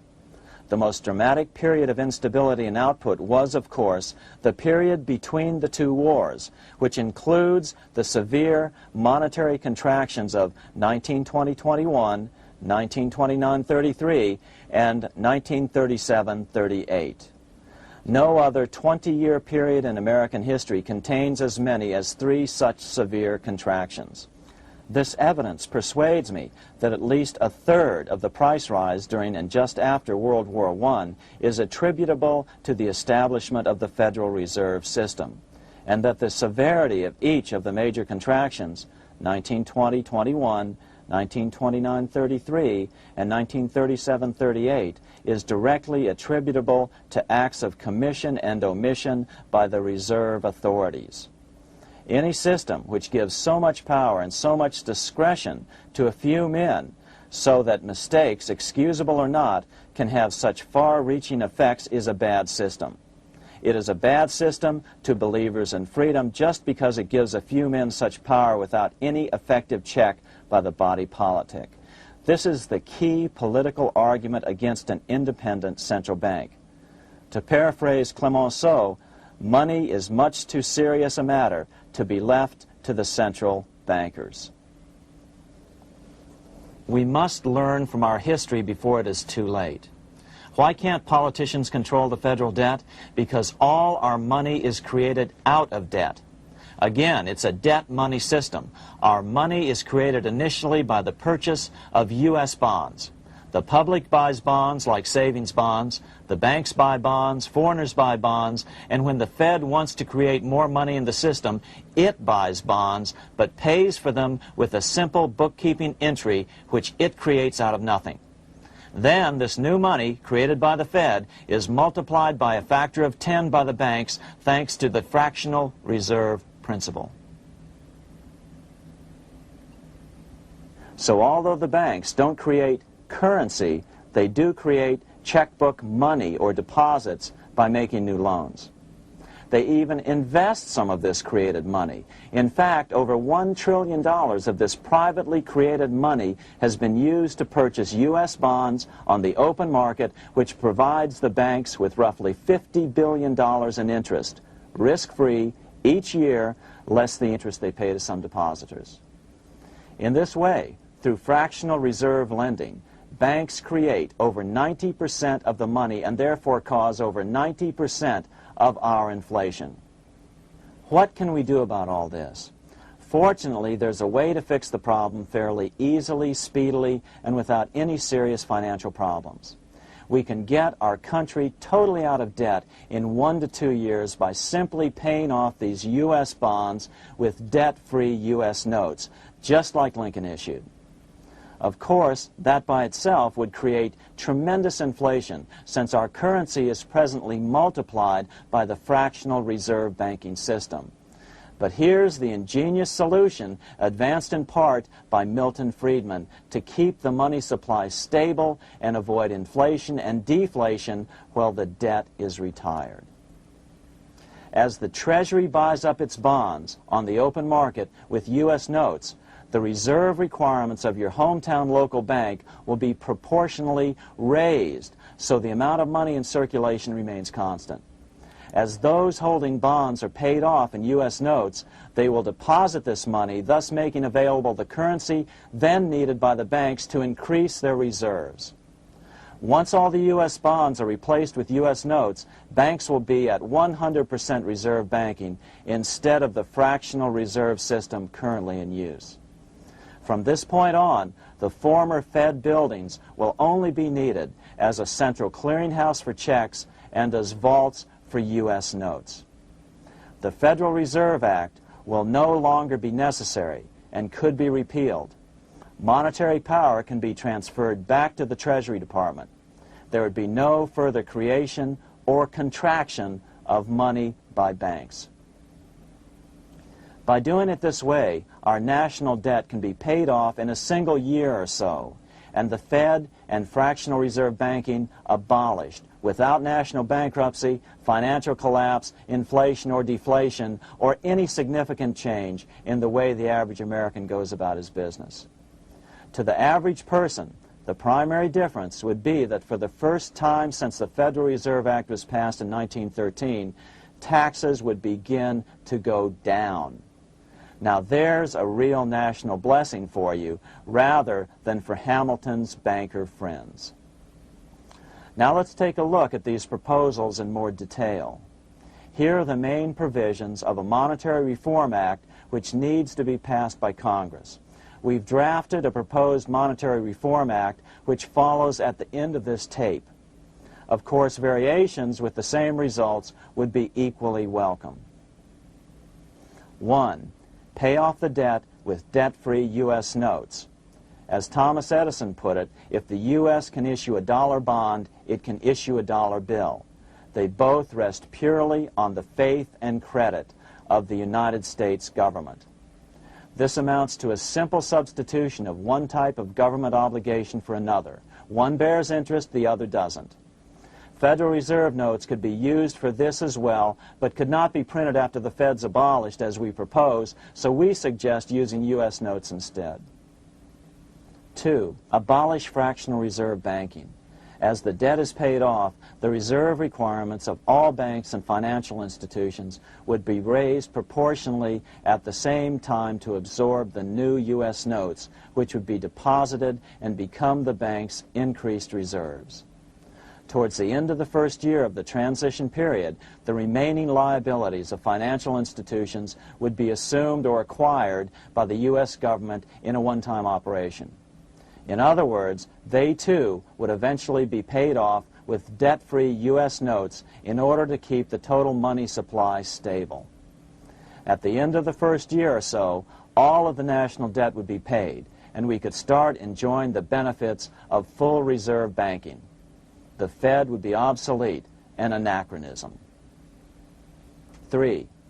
Repeal the Federal Reserve Act of 1913 and the National Banking Act of 1864. These acts delegate the money power to a private banking monopoly. They must be repealed, and the money power handed back to the Department of Treasury, where they were initially under President Abraham Lincoln. No banker or person in any way affiliated with financial institutions should be allowed to regulate banking. After the first two reforms, these acts would serve no useful purpose anyway, since they relate to a fractional reserve banking system. 4. Withdraw the U.S. from the IMF, the BIS, and the World Bank. These institutions, like the Federal Reserve, are designed to further centralize the power of the international bankers over the world's economy, and the U.S. must withdraw from them. Their harmless functions, such as currency exchange, can be accomplished either nationally or in new organizations limited to those functions. Such a monetary reform act would guarantee that the amount of money in circulation would stay very stable, causing neither inflation nor deflation. Remember, for the last 3 decades, the Fed has doubled the American money supply every 10 years. That fact and fractional reserve banking are the real causes of inflation and the reduction in our buying power, a hidden tax. These and other taxes are the real reasons both parents now have to work just to get by. The money supply should increase slowly to keep prices stable, roughly in proportion to population growth, about 3% per year, not at the whim of a group of bankers meeting in secret. In fact, all future decisions on how much money will be in the American economy must be made based on statistics of population growth and the price level index. The new monetary regulators and the Treasury Department, perhaps called the Monetary Committee, would have absolutely no discretion in this matter except in time of declared war. This would ensure a steady, stable money growth of roughly 3% per year, resulting in stable prices and no sharp changes in the money supply. To make certain the process is completely open and honest, all deliberations would be public, not secret, as meetings of the Fed's Board of Governors are today. How do we know this will work? Because these steps remove the 2 major causes of economic instability, the Fed and fractional reserve banking, and the newest one as well, the BIS, Bank of International Settlements. But most importantly, the danger of a severe depression would be eliminated. Let's listen to Milton Friedman on the single cause of severe economic depressions. I know of no severe depression in any country or any time that was not accompanied by a sharp decline in the stock of money, and equally of no sharp decline in the stock of money that was not accompanied by a severe depression. Issuing our own currency is not a radical solution. It's been advocated by Presidents Jefferson, Madison, Jackson, Van Buren, and Lincoln. But it's been used at different times throughout Europe as well. Perhaps the best example is one of the small islands off the coast of France in the English Channel. Called Guernsey, It's been using debt-free money issues to pay for large building projects for nearly 200 years. Here we are on Guernsey, and this is the Guernsey Flower and Vegetable Market. Guernsey is one of the most successful examples of just how well a debt-free money system can work. In 1815, a committee was appointed to investigate how best to finance this new market. The impoverished island could not afford more new taxes, so the state's fathers decided to try a revolutionary idea: issue their own paper money. They were just colorful paper notes, backed by nothing, but the people of this tiny island agreed to accept them and trade with them.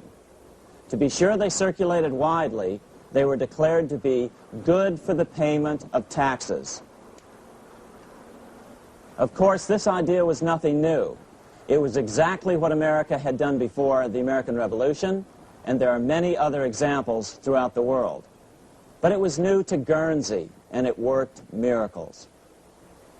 This market is still in use, and remember, it was built for no debt to the people of this island state.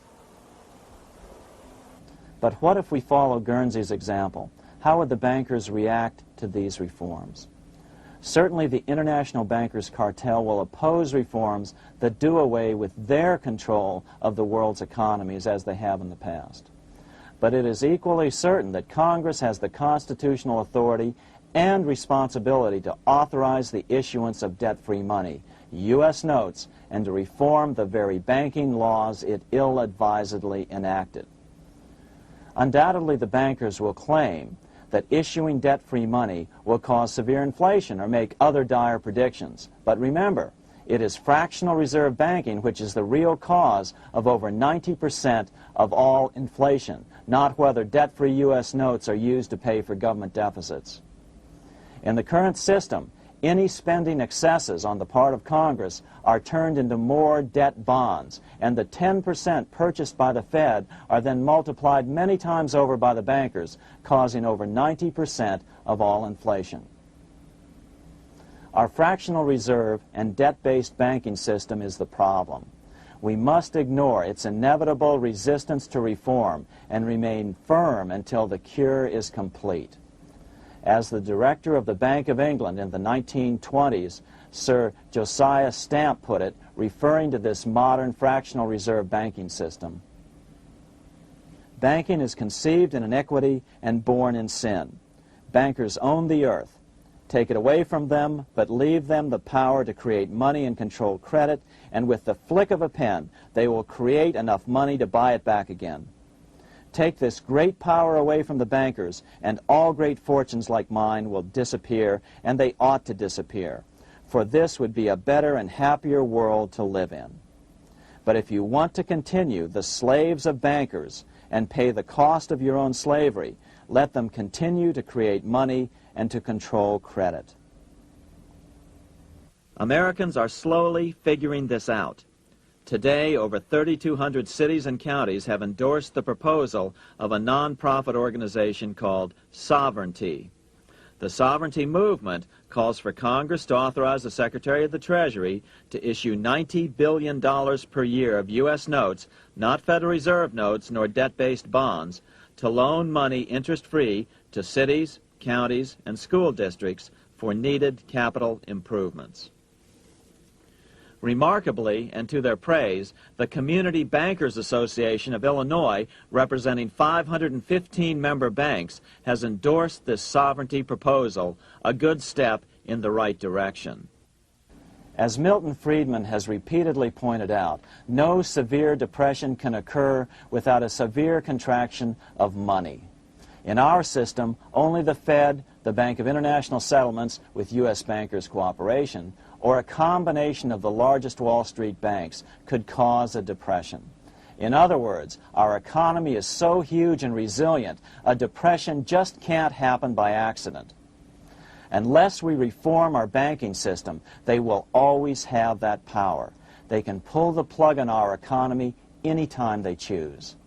The only solution is to abolish the Fed and the fractional reserve banking system and withdraw from the BIS. Only that will break the power of the international bankers over our economy. And keep in mind, a stock market crash itself cannot cause a severe depression. Only the severe contraction of our money supply can cause a severe depression.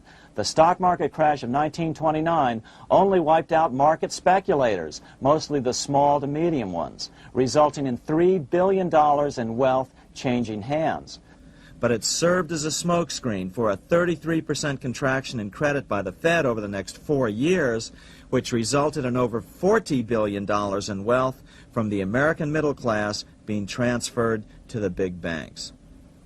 Then, despite impotent howls of protest from a divided Congress, the independent Fed kept the money supply contracted for a full decade.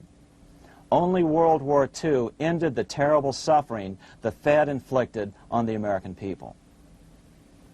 In a depression, the remaining wealth of the debt-burdened American middle class will be wiped out by unemployment, declining wages, and the resulting foreclosures. If we start to act to reform our monetary system, the money changers may do what they did in 1929 and then the 1930s, crash the stock market and use that as a smokescreen while contracting the money supply. But if we're determined to fight to regain control over our money, we can come out of it fairly quickly, perhaps in only a very few months, as U.S. notes begin to circulate and replace the money withdrawn by the bankers. The longer we wait, the greater the danger we'll permanently lose control of our nation. But some still wonder why the international bankers would want to cause a depression. Wouldn't that be killing the goose that is currently laying all those golden interest eggs? Remember what Larry Bates said at the first of this videotape. You see, in periods of economic upheaval, in economic crisis, wealth is not destroyed. It is merely transferred. Do we have any hints as to what the money changers have in store for us? Here's what David Rockefeller, the chairman of Chase Manhattan Bank, the largest Wall Street bank, had to say. We are on the verge of a global transformation. All we need is the right major crisis and the nation will accept the New World Order. So, crisis is needed to fulfill their plans quickly. The only question is when the crisis will occur.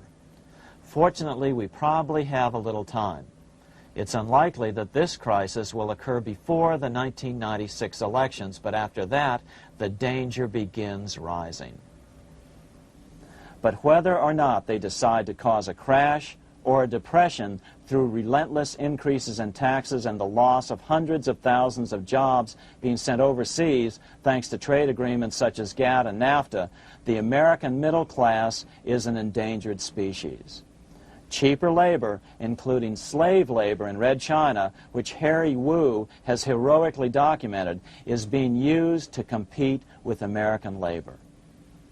In other words, money is being consolidated in fewer and fewer hands as never before in the history of this nation or the world. Without reform, the American middle class will soon be extinct, leaving only the very rich few and the very many poor, as has already occurred in most of the world. We've been warned of all this by congressmen, presidents, industrialists, and economists down through the years. Religious leaders, too, have seen the danger. About 1898, during the time of William Jennings Bryan, Pope Leo XIII put it this way.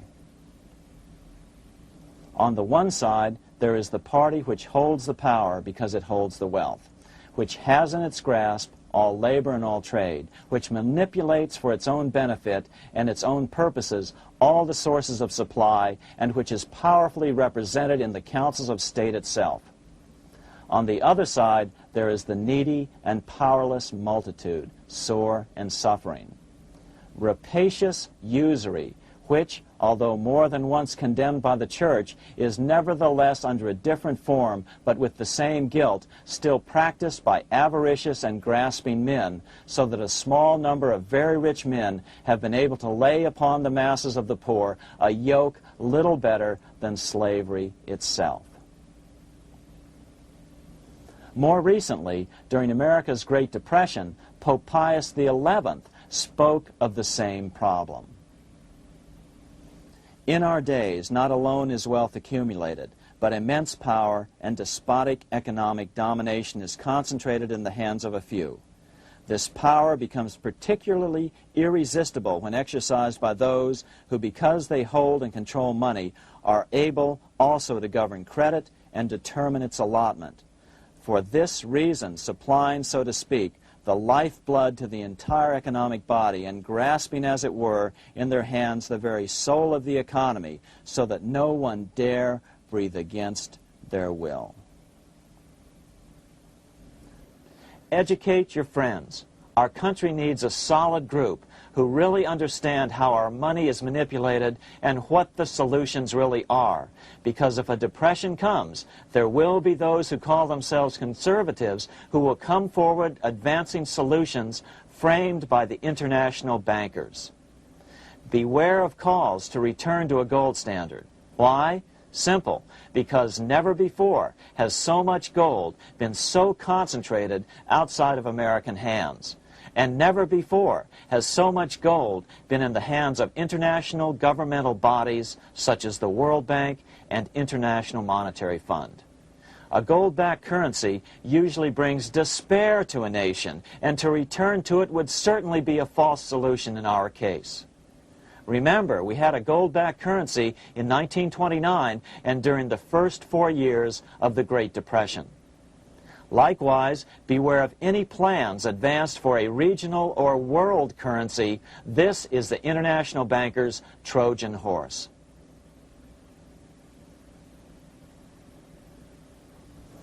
Educate your member of Congress. It only takes a few persuasive members to make the others pay attention. Most congressmen just don't understand the system. Some understand it, but are so influenced by bank PAC contributions that they ignore it, not realizing the gravity of their neglect.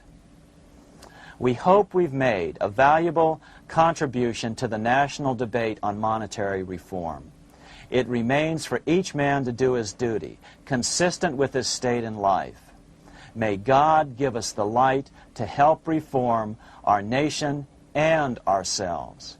We say ourselves because ultimately vast multitudes of men are going to be driven more and more to desperation by the accumulation of the world's wealth in fewer and fewer hands. Men will tend to become like their oppressors, selfish and greedy. Rather, let's keep in mind during this period of reform a warning not to lose sight of greater things, as Pope Pius XI put it. For what will it profit men that a more prudent distribution and use of riches make it possible for them to gain even the whole world, if thereby they suffer the loss of their own souls? What will it profit to teach them sound principles in economics, if they permit themselves to be so swept away by selfishness, by unbridled and sordid greed, that hearing the commandments of the Lord, they do all things contrary?